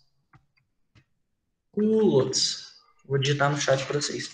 Os sans-culottes. Os sans-culottes são os camponeses, são os artesãos, são pequenos trabalhadores urbanos assalariados, né, que trabalhavam na indústria e tal.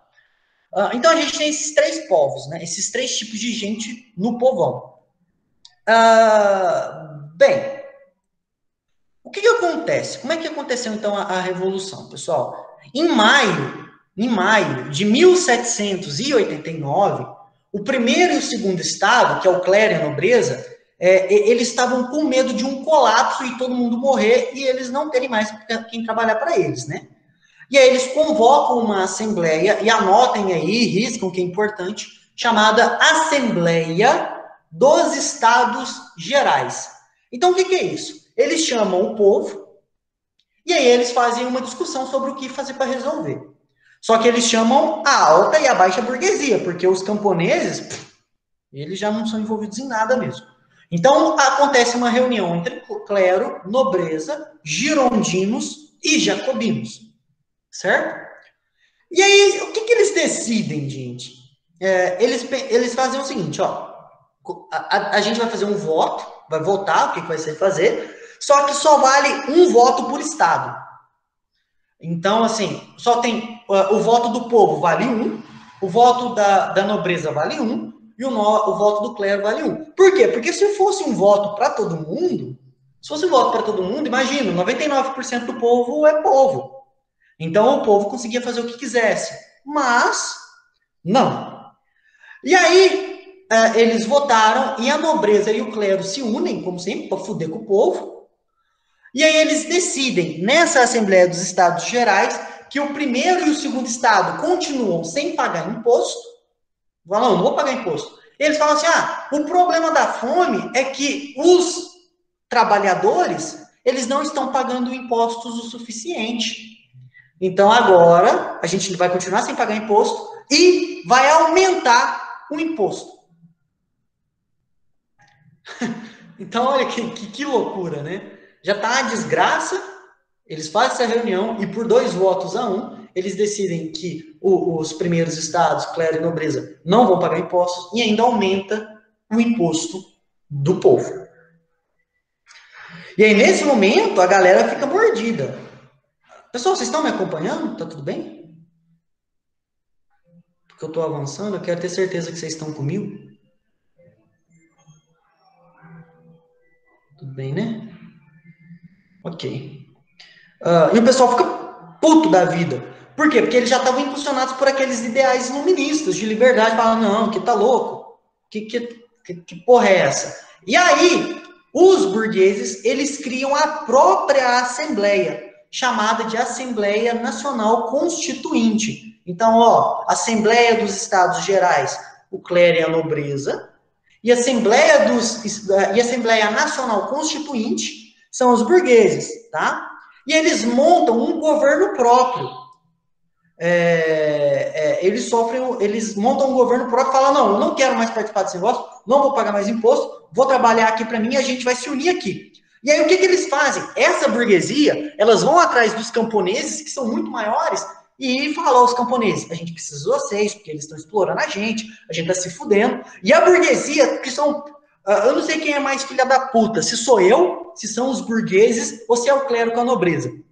Porque esses burgueses safados, eles falam assim, ó, vamos lá tomar o poder, porque esse povo está abusando.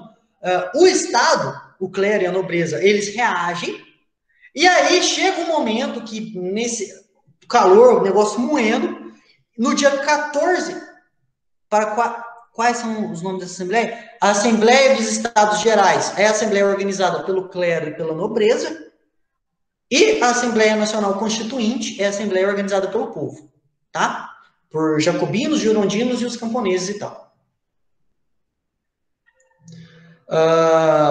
Bem, aí, no dia 14 de julho de 1789, de fato acontece a tal Revolução Francesa, nesse contexto que a galera já estava tudo puta, revoltada, morrendo de fome. E aí, dia 14/7/1789, acontece a queda da Bastilha. Pessoal, a Bastilha, ela era uma prisão onde os reis colocavam os opositores, queimava, torturava todos os presos e tudo mais. E era uma representação de poder do Estado em nome do povo. Fala assim, ó, se você não me obedecer, mano, você vai para a Bastilha. Até que a Bastilha, ela é destruída. O povo vai lá, os camponeses principalmente, né, que são a maioria, metem fogo, e tem relatos que diz que a galera estava tão puta, mas tão puta, que estavam tirando o tijolo com a unha. Estavam metendo a unha, arrancando o tijolo para derrubar a Bastilha, assim, perdendo um pedaço do dedo, escorrendo sangue, assim, um negócio brutal mesmo. E aí o que acontece? Os burgueses, com a ajuda dos camponeses, o que eles fazem? Derrubam a Bastilha. Cai a Bastilha e cai o rei. E aí eles lançam mão da Declaração dos Direitos do Homem e do Cidadão, em que existe a famosa frase que todo mundo já ouviu: liberté, fraternité e égalité. Liberdade, fraternidade, equalidade, todos os homens são igual perante a lei. Não tem que superior porra nenhuma. O poder é do povo, caralho. Então, o que acontece é que a burguesia, nesse momento, ela é revolucionária. E cai a Bastilha, eles prendem o Rei Sol, filho da puta. Beleza? Todo mundo tá me acompanhando até aqui? Tá suave? Porque agora eu tô puto. Eu tô puto porque o negócio fica ruim. O negócio fica ruim. Posso seguir? É poético mesmo, Ana, concordo. Burguesia é muito pilantra, velho. Pra não falar coisa pior. Mas aí o que acontece? Eles prendem o rei.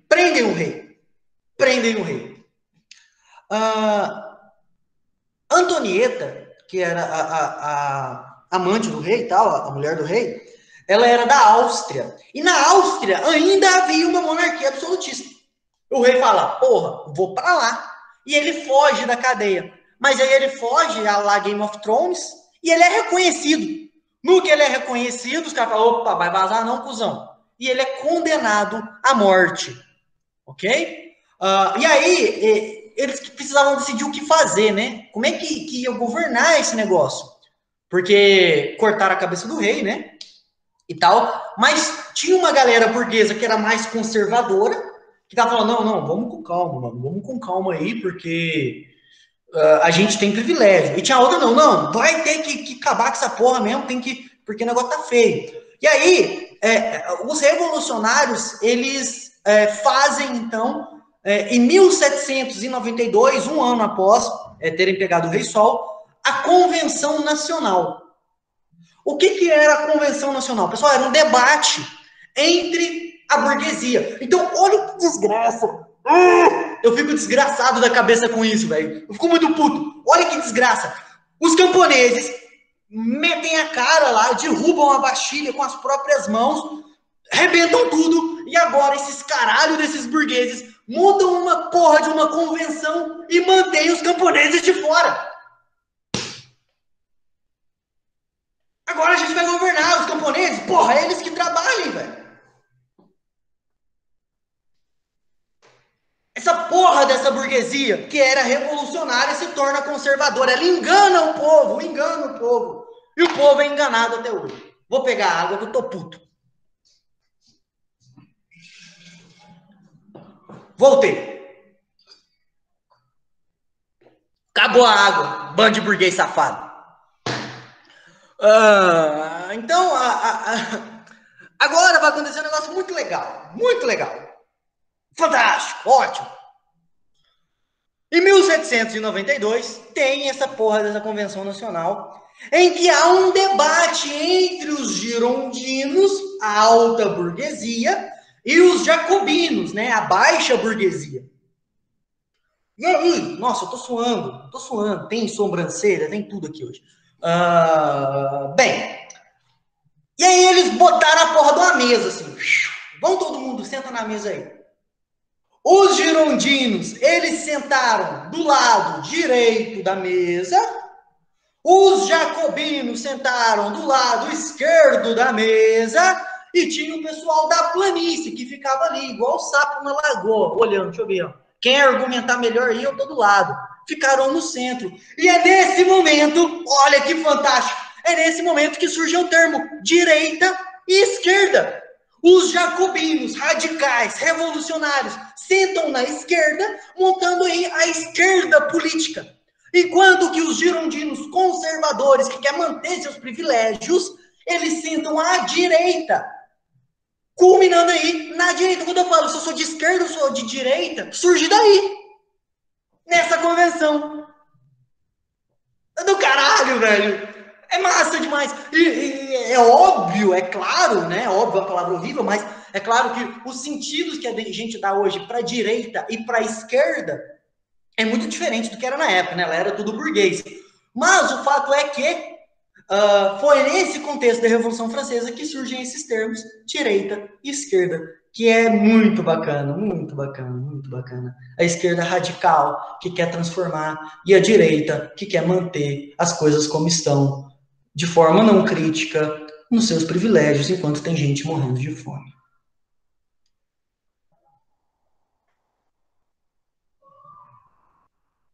Tá beleza?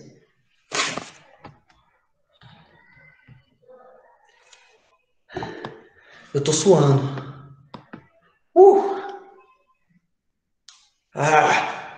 Podemos continuar?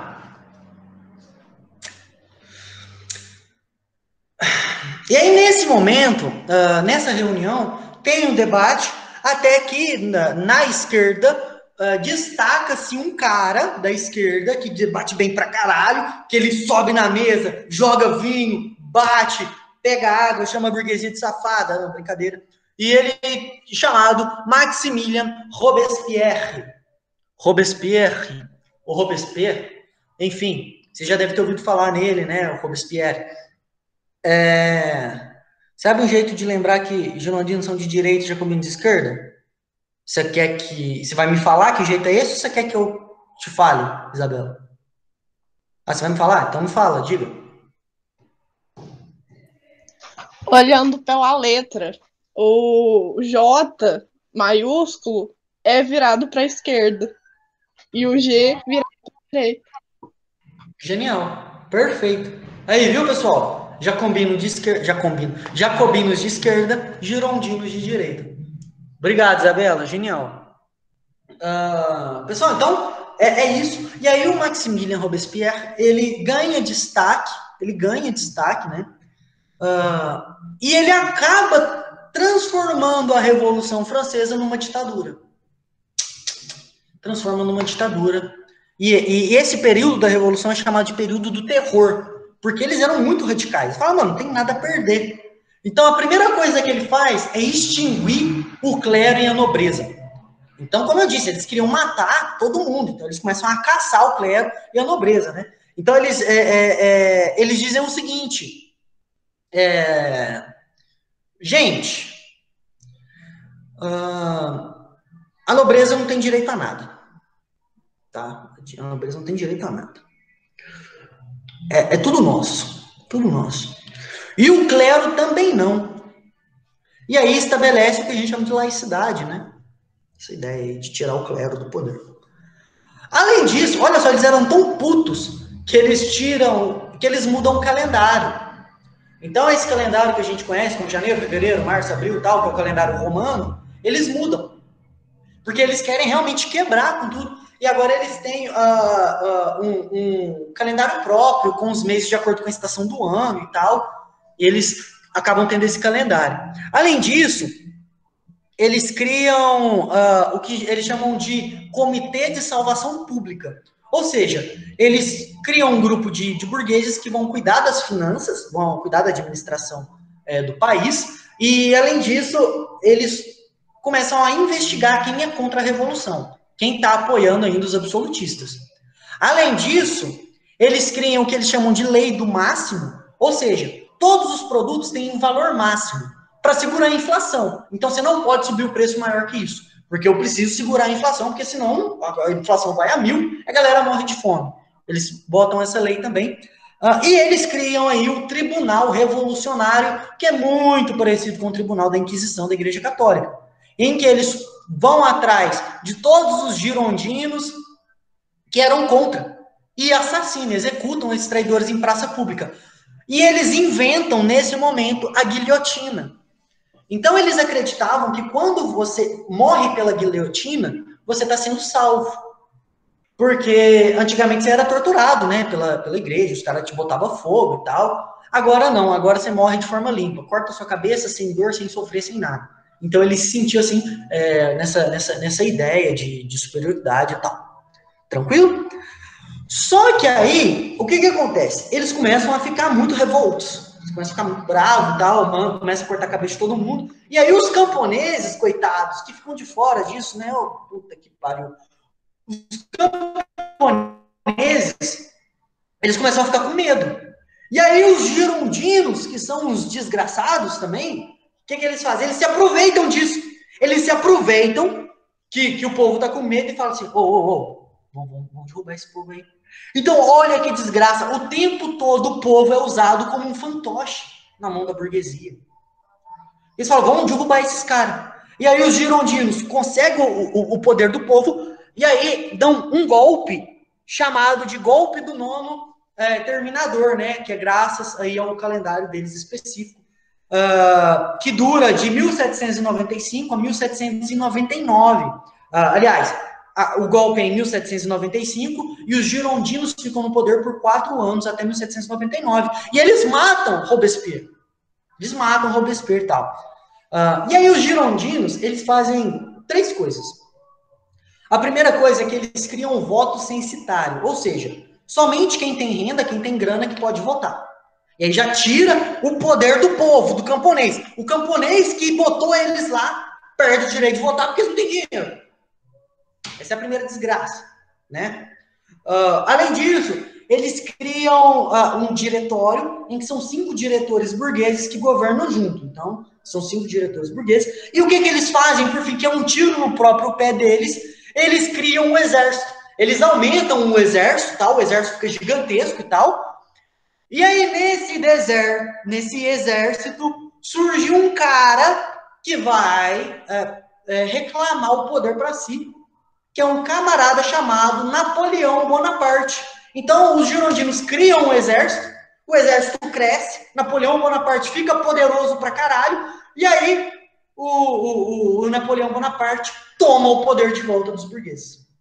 E o poder fica na mão do exército do Napoleão. E aí a gente vê que isso não quer dizer que os burgueses, né, os girondinos, perderam, não. Porque Napoleão Bonaparte tomar o poder foi um acordo que eles fizeram, tá? Eles fizeram um acordo entre si, de maneira que... Olha os caminhões.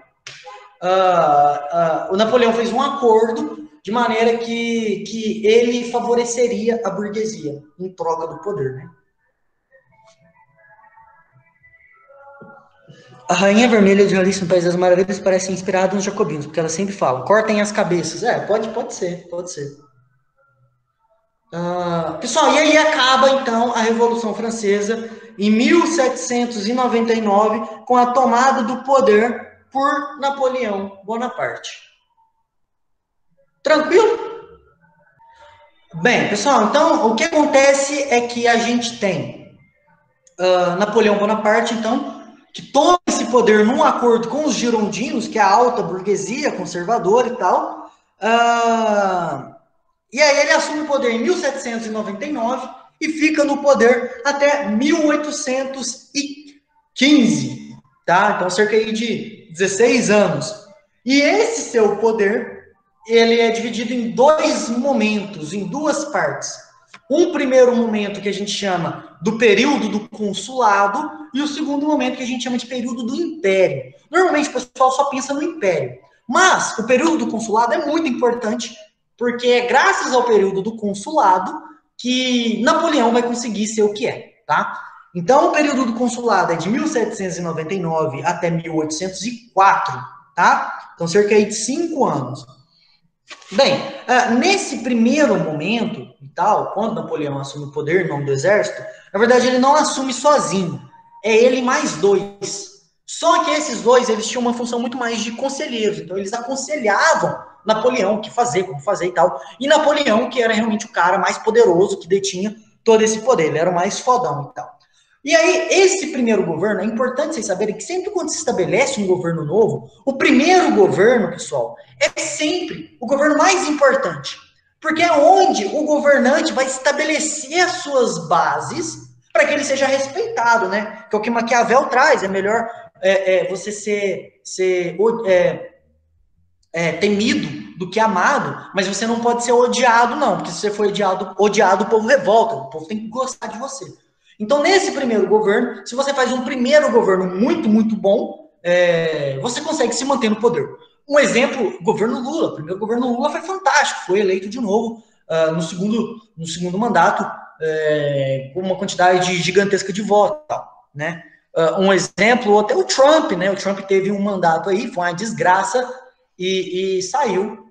E hoje o presidente dos Estados Unidos, ainda é ele, né? Mas quem ganhou a presidência foi o Biden. O Trump tá chorando porque ele não aguenta muita coisa, né? Ele chora à toa, mas o Biden venceu, então quer dizer que ele foi odiado além de temido, né?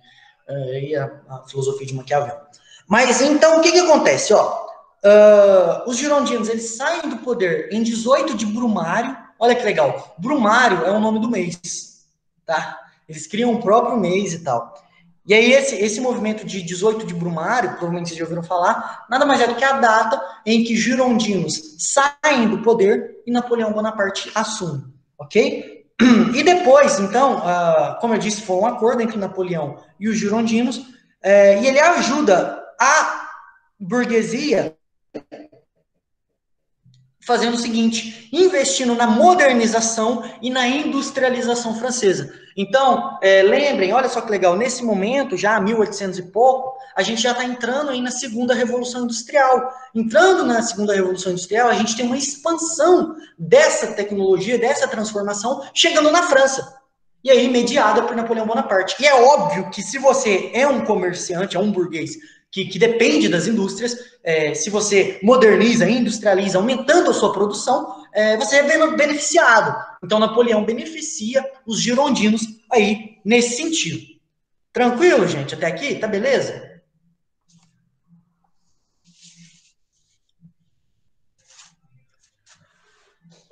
Só que não só favorece os burgueses. Napoleão entende, ele vê, né? Ele entende de história. Ele viu que os camponeses, eles entram derrubando tudo, né? Mas eles são tudo trouxa, tudo fácil de enganar, segundo as altas classes, né? A gente é tudo bobo. Então, o que ele faz? Ele começa a investir em cultura. Ele investe em cultura e em educação pública. Então, uma coisa que vocês não sabem, né, que eu descobri no meu TCC, é que a educação tradicional que a gente conhece hoje, elas surgem após a Revolução Francesa com os ideais iluministas. Graças aí, Napoleão Bonaparte, né? Napoleão não é a Revolução Francesa, mas está ali nesse caminhar. Napoleão também adora esses ideais iluministas, em que ele torna a educação pública. Então, olha que interessante. E aí, eu não sei se vocês sabem, e eu não sei nem se Napoleão Bonaparte estava ciente disso quando ele fez esse negócio, é que Napoleão Bonaparte, ele cria o museu. É ele que inventa museus. Porque o que é um museu? O museu é um espaço em que você coloca lá várias coisas que você vai expor para que as pessoas vejam.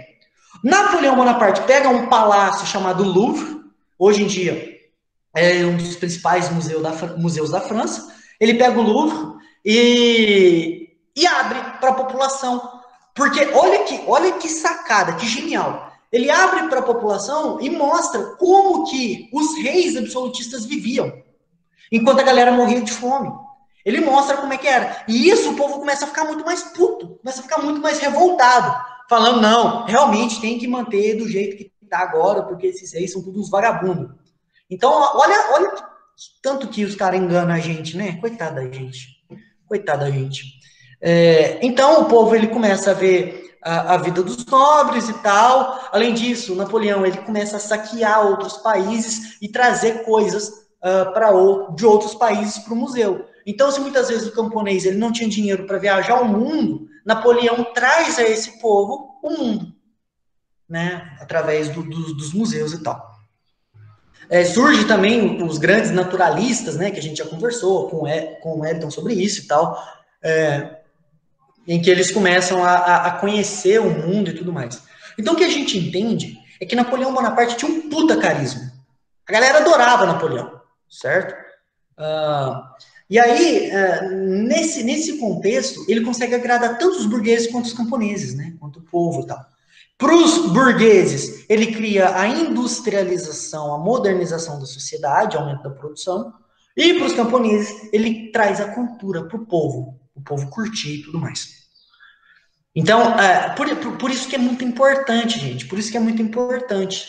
Porque Napoleão ele está preocupado em criar uma imagem de si, uma imagem que é foda. E Hitler vai fazer a mesma coisa na Alemanha nazista. Ele vai criar uma imagem de si. E aí ele cria um conjunto de leis chamado de Código Napoleônico. E essa lei é o seguinte: todos os homens são iguais perante a lei. Ele também traz direito ao divórcio, porque até então não podia divórcio, você está casado na igreja, fudeu e tal, ok? E aí o que ele faz? Ele encerra, de fato, a relação entre Estado e igreja, criando assim a laicidade política. Olha que interessante, porque a igreja ela perdeu força lá com os jacobinos, mas depois ela começa a crescer de novo, ganhar espaço com os girondinos. Só que aí o Napoleão toma isso e fala, não, acabou, não vou regredir, eu não preciso da igreja, e aí ele faz esse modelo político aí da laicidade. E o povo já estava puto com a igreja também, super explorando, etc. Tá? Então, Napoleão Bonaparte, ele acaba sendo visto como um homem forte, como um homem superior, porque acontece que tem vários relatos que falam que Napoleão era baixinho e era muito doentinho, sabe? Que ele tinha alguns problemas, ficava doente à toa. Mas a imagem que pintam dele, se vocês jogarem no Google Napoleão Bonaparte, vocês vão ver um cara muito foda, um herói das vidas úteis lá em cima do seu cavalo, tá? Inclusive, eu penso que é válido a gente pesquisar um pouco de Napoleão aqui no Google Imagens, só para dar aquela dinâmica na aula que o pessoal diz que é bom, né? Vocês estão vendo minha tela aí, sim ou não?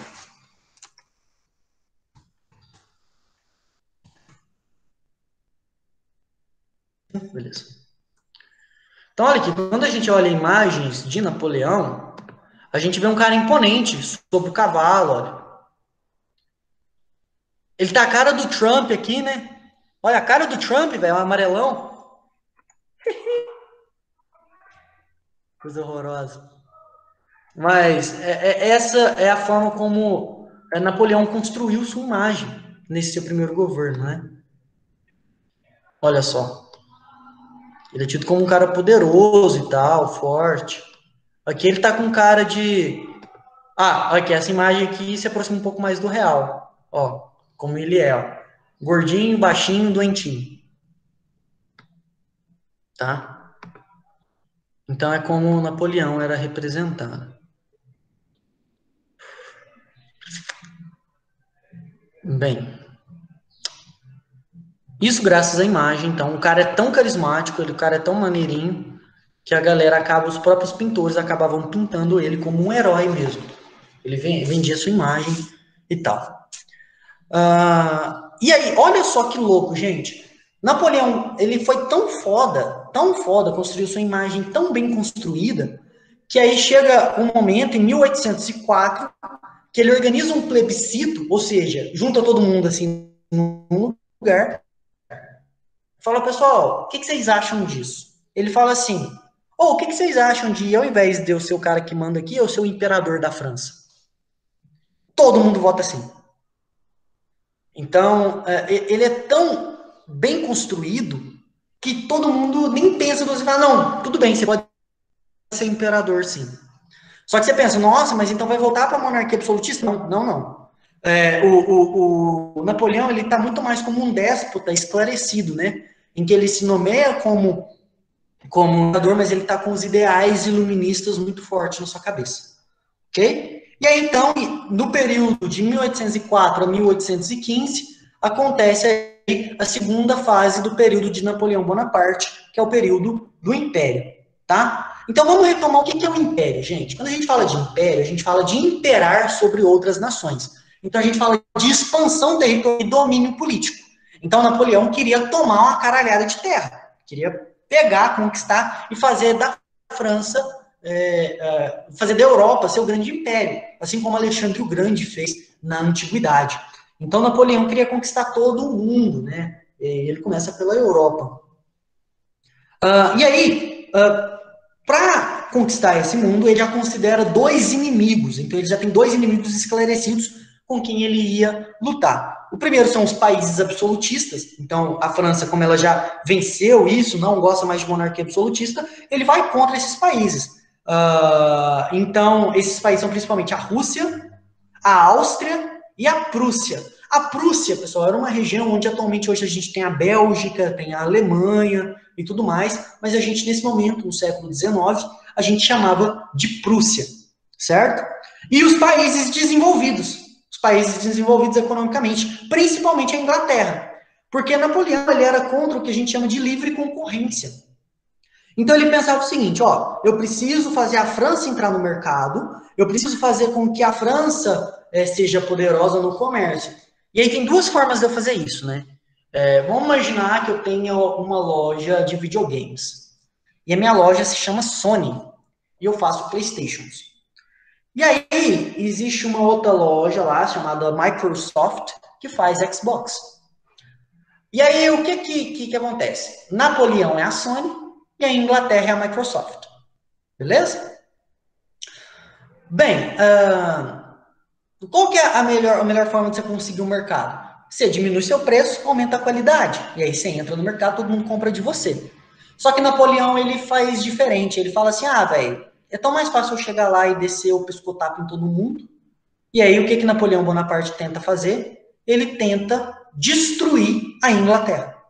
Ao invés de, para inserir a França no comércio. Então, é por isso que a gente diz que ele é contra a livre concorrência. O que é livre concorrência? Você faz seu produto aí, eu faço o meu, o que for melhor vence. Não, ele fala, eu vou fazer meu produto e você não vai fazer porra nenhuma que eu vou te destruir.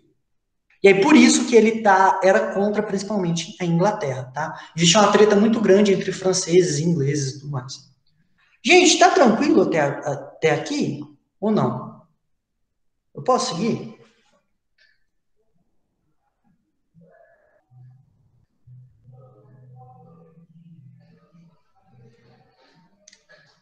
Beleza. Só que aí tem um problema com Napoleão tomar a Inglaterra.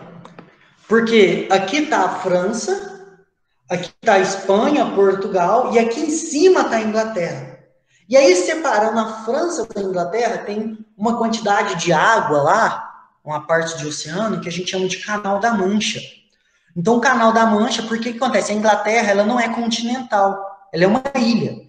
Então, o Reino Unido, ele é uma ilha, um conjunto de ilhas, certo? Então, ele está ali isolado do continente pelo Canal da Mancha. E aí a Inglaterra, graças à Revolução Industrial, ela se torna, assim, a maior potência marítima da Europa lá no século XIX. Ainda é, hoje em dia, muito foda no oceano. Então, ela se torna essa grande potência. E aí, Napoleão tinha o maior exército de terra, mas ele era muito ruim em água. Então ele fala, porra, não tem como eu vencer a Inglaterra indo direto na Inglaterra, passando pelo Canal da Mancha. Ele reconhece que ele não vai dar conta de fazer isso. E aí o que ele faz então para resolver isso? Em 1806, olha só, 2 anos só após ele se tornar imperador, ele decreta o que a gente chama de bloqueio continental, que provavelmente o Patrick falou com vocês sobre isso. O bloqueio continental, ele diz o seguinte, ó, já que eu não posso entrar na Inglaterra, eu vou invadir todos os aliados da Inglaterra. Ele fala assim, ó, todo mundo que for comercializar com a Inglaterra, eu vou invadir no continente, porque ele tem um exército muito foda. E aí o que acontece? Um monte de gente resiste, e aí a gente tem aí a história de Portugal. Portugal dependia muito da Inglaterra, dependia muito mesmo da Inglaterra. E aí o Dom João, que é que era o imperador de Portugal, né, o rei de Portugal, ele foge para o Brasil. Ele fica com um cagaço de Portugal e foge para o Brasil e traz a coroa. Então, olha só que interessante, gente. Independentemente, de forma indireta, Napoleão Bonaparte contribui para a independência do Brasil. O Brasil, que era uma colônia, agora, com a chegada da corte portuguesa, ele se torna aí um reino, né? Um reino brasileiro, Império Brasileiro e tal. Tranquilo? Então, Dom João, com o cagaço de Napoleão, ele vem, Napoleão entra em Portugal, toma Portugal e coloca o irmão dele como rei de Portugal, chamado José Bonaparte, tá? Então, o que acontece é que Napoleão, então, ele começa a marchar sobre vários países, conquista vários países, até que ele sofre sua grande derrota, porque ele faz a burrice de tentar invadir a Rússia. A Rússia era muito pobre, muito pobre, muito pobre, e dependia muito da Inglaterra e tal, porque tinha uma galera passando fome. Vocês sabem, a Rússia é um território muito, muito grande, você vai chegando ali pro lado da Sibéria, é muito ruim, muito gelado e tal, não dá para plantar direito. E aí o que acontecia? Napoleão entrou na Rússia. Só que aí, em 1812, tem o inverno russo, o grande inverno da Rússia, que é horrível e tal. E aí, Napoleão, ele é derrotado pelo grande general inverno, ou seja, o frio. Porque o que acontece? Apesar dos russos terem um exército ruim, ser um povo muito pobre, eles sabem muito bem lidar com a condição ambiental que eles vivem. Quando eles olham esse inverno, o que eles fazem? Eles começam a recuar cada vez mais para dentro da Rússia. E aí, eles vão recuando, aí eles vão pegando todo o alimento, comendo o alimento no meio do caminho e botando fogo no resto, deixando Napoleão sem alimento. E aí, nessas condições do inverno, Napoleão não consegue avançar e ele sofre sua derrota na Rússia. Beleza? Ficou claro, gente? Ele é derrotado aí pelo inverno. E aí ele é preso. Ele é preso e em 1812 ele vai para a Itália e fica lá numa cadeia e tal. Daí, em 1814, ele consegue fugir. Ele consegue fugir da Itália, volta para a França e em 1815 ele é recebido na França com muitas glórias, como um verdadeiro herói. Enquanto ele estava fora, um imperador chamado Luís XVIII, ele estava governando como um déspota esclarecido também, era um imperador com os ideais iluministas. E aí ele fica morrendo de medo de Napoleão, que vê que Napoleão voltou e foge. Assim, Napoleão, ele volta para o Império e ele começa aí uma próxima fase no seu Império, chamado governo dos 100 dias. Porque ele fica somente 100 dias no governo. Porque não demora 100 dias, o que ele faz? Ele fala, eu vou agora resolver tudo. Vocês me derrotaram lá, vocês me prenderam, e agora a vingança vai ser um prato que se come frio. Entendeu, gente? Por conta do inverno na Rússia, a vingança é um prato que se come frio. E aí ele fala, não, eu vou me vingar de vocês, vou dominar tudo isso e pá. E aí ele perde a sua última batalha. Ele vai para Waterloo, e ele luta contra a Inglaterra no mar. E como eu disse, ele não era muito bom no mar. E ele acaba sendo derrotado por um general que dá aula de biologia e geografia aqui no cursinho, chamado General Wellington. Na verdade, não era o nosso Wellington não, viu, gente? Mas o general era o Wellington mesmo. E aí o Wellington derrota o Napoleão Bonaparte e fala assim, ó, Napoleão, se você não entrar na aula agora, eu vou te tirar do grupo. Ele fala isso pro Napoleão, e Napoleão fala, então tira então tira então. E aí acontece que Napoleão é preso e ele é exilado na África, numa ilha chamada Santa Helena, porque ele treinou na base pro Wellington. E aí ele vai para Santa Helena e ele morre em 1820. Dizem que ele morreu porque ele ficou doido, dizem que ele morreu de sífilis, dizem que ele morreu de uma porrada de coisa, mas ele morre lá no exílio em 1820. E é doido, porque esse negócio, pessoal, mexeu com o mundo todo. Essas guerras napoleônicas, né? E sempre que tem uma guerra, sempre no final da guerra existe um tratado. Ou seja, a galera combina de fazer alguma.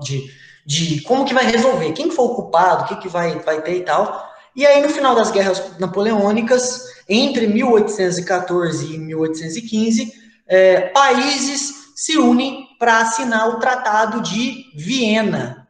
Tratado de Viena, Viena é a capital da Áustria, ok? Então, os países que venceram, eles se reúnem, principalmente a Europa, a Prússia, a Áustria e a Rússia. Então, esses 4 países, principalmente, eles assinam esse tratado.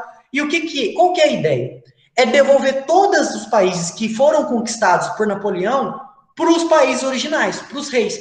Aí você pensa, nossa, mas a Inglaterra, ela não é mais absolutista? Por que ela vai defender, vai devolver para um rei absolutista essas terras que foi conquistada por Napoleão?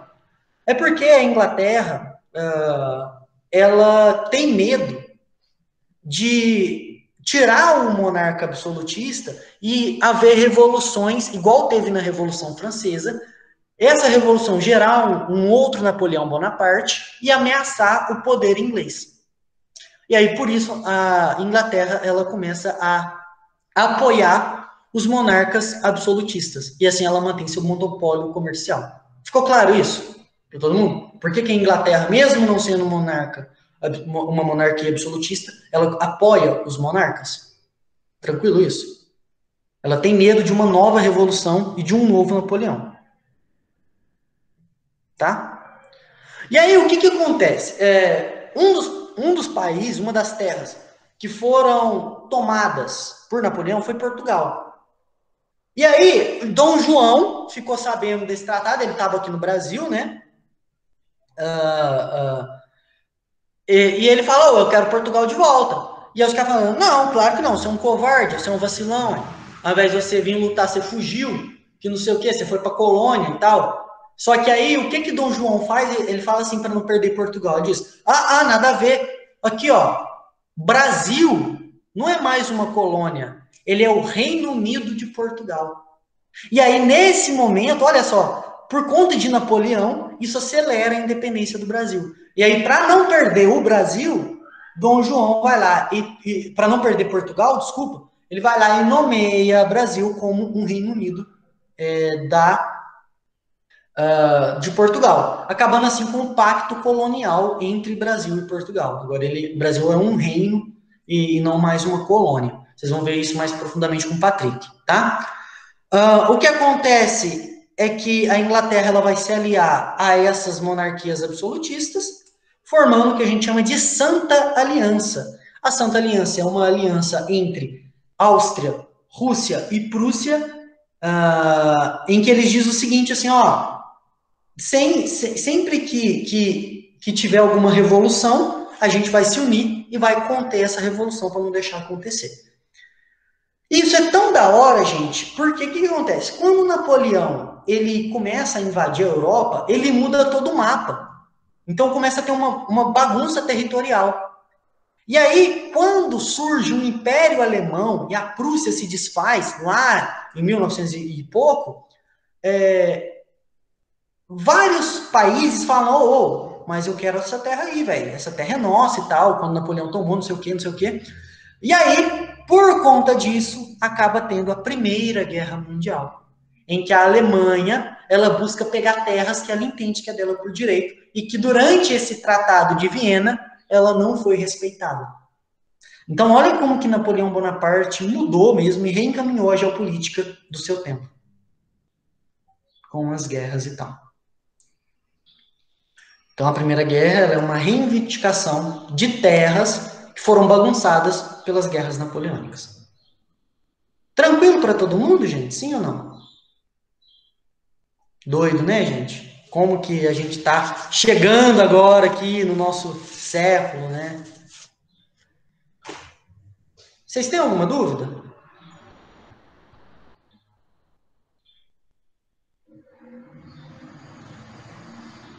Então, o que eu tinha para conversar com vocês hoje era isso. Se vocês não têm dúvida, eu agradeço. Muito obrigado.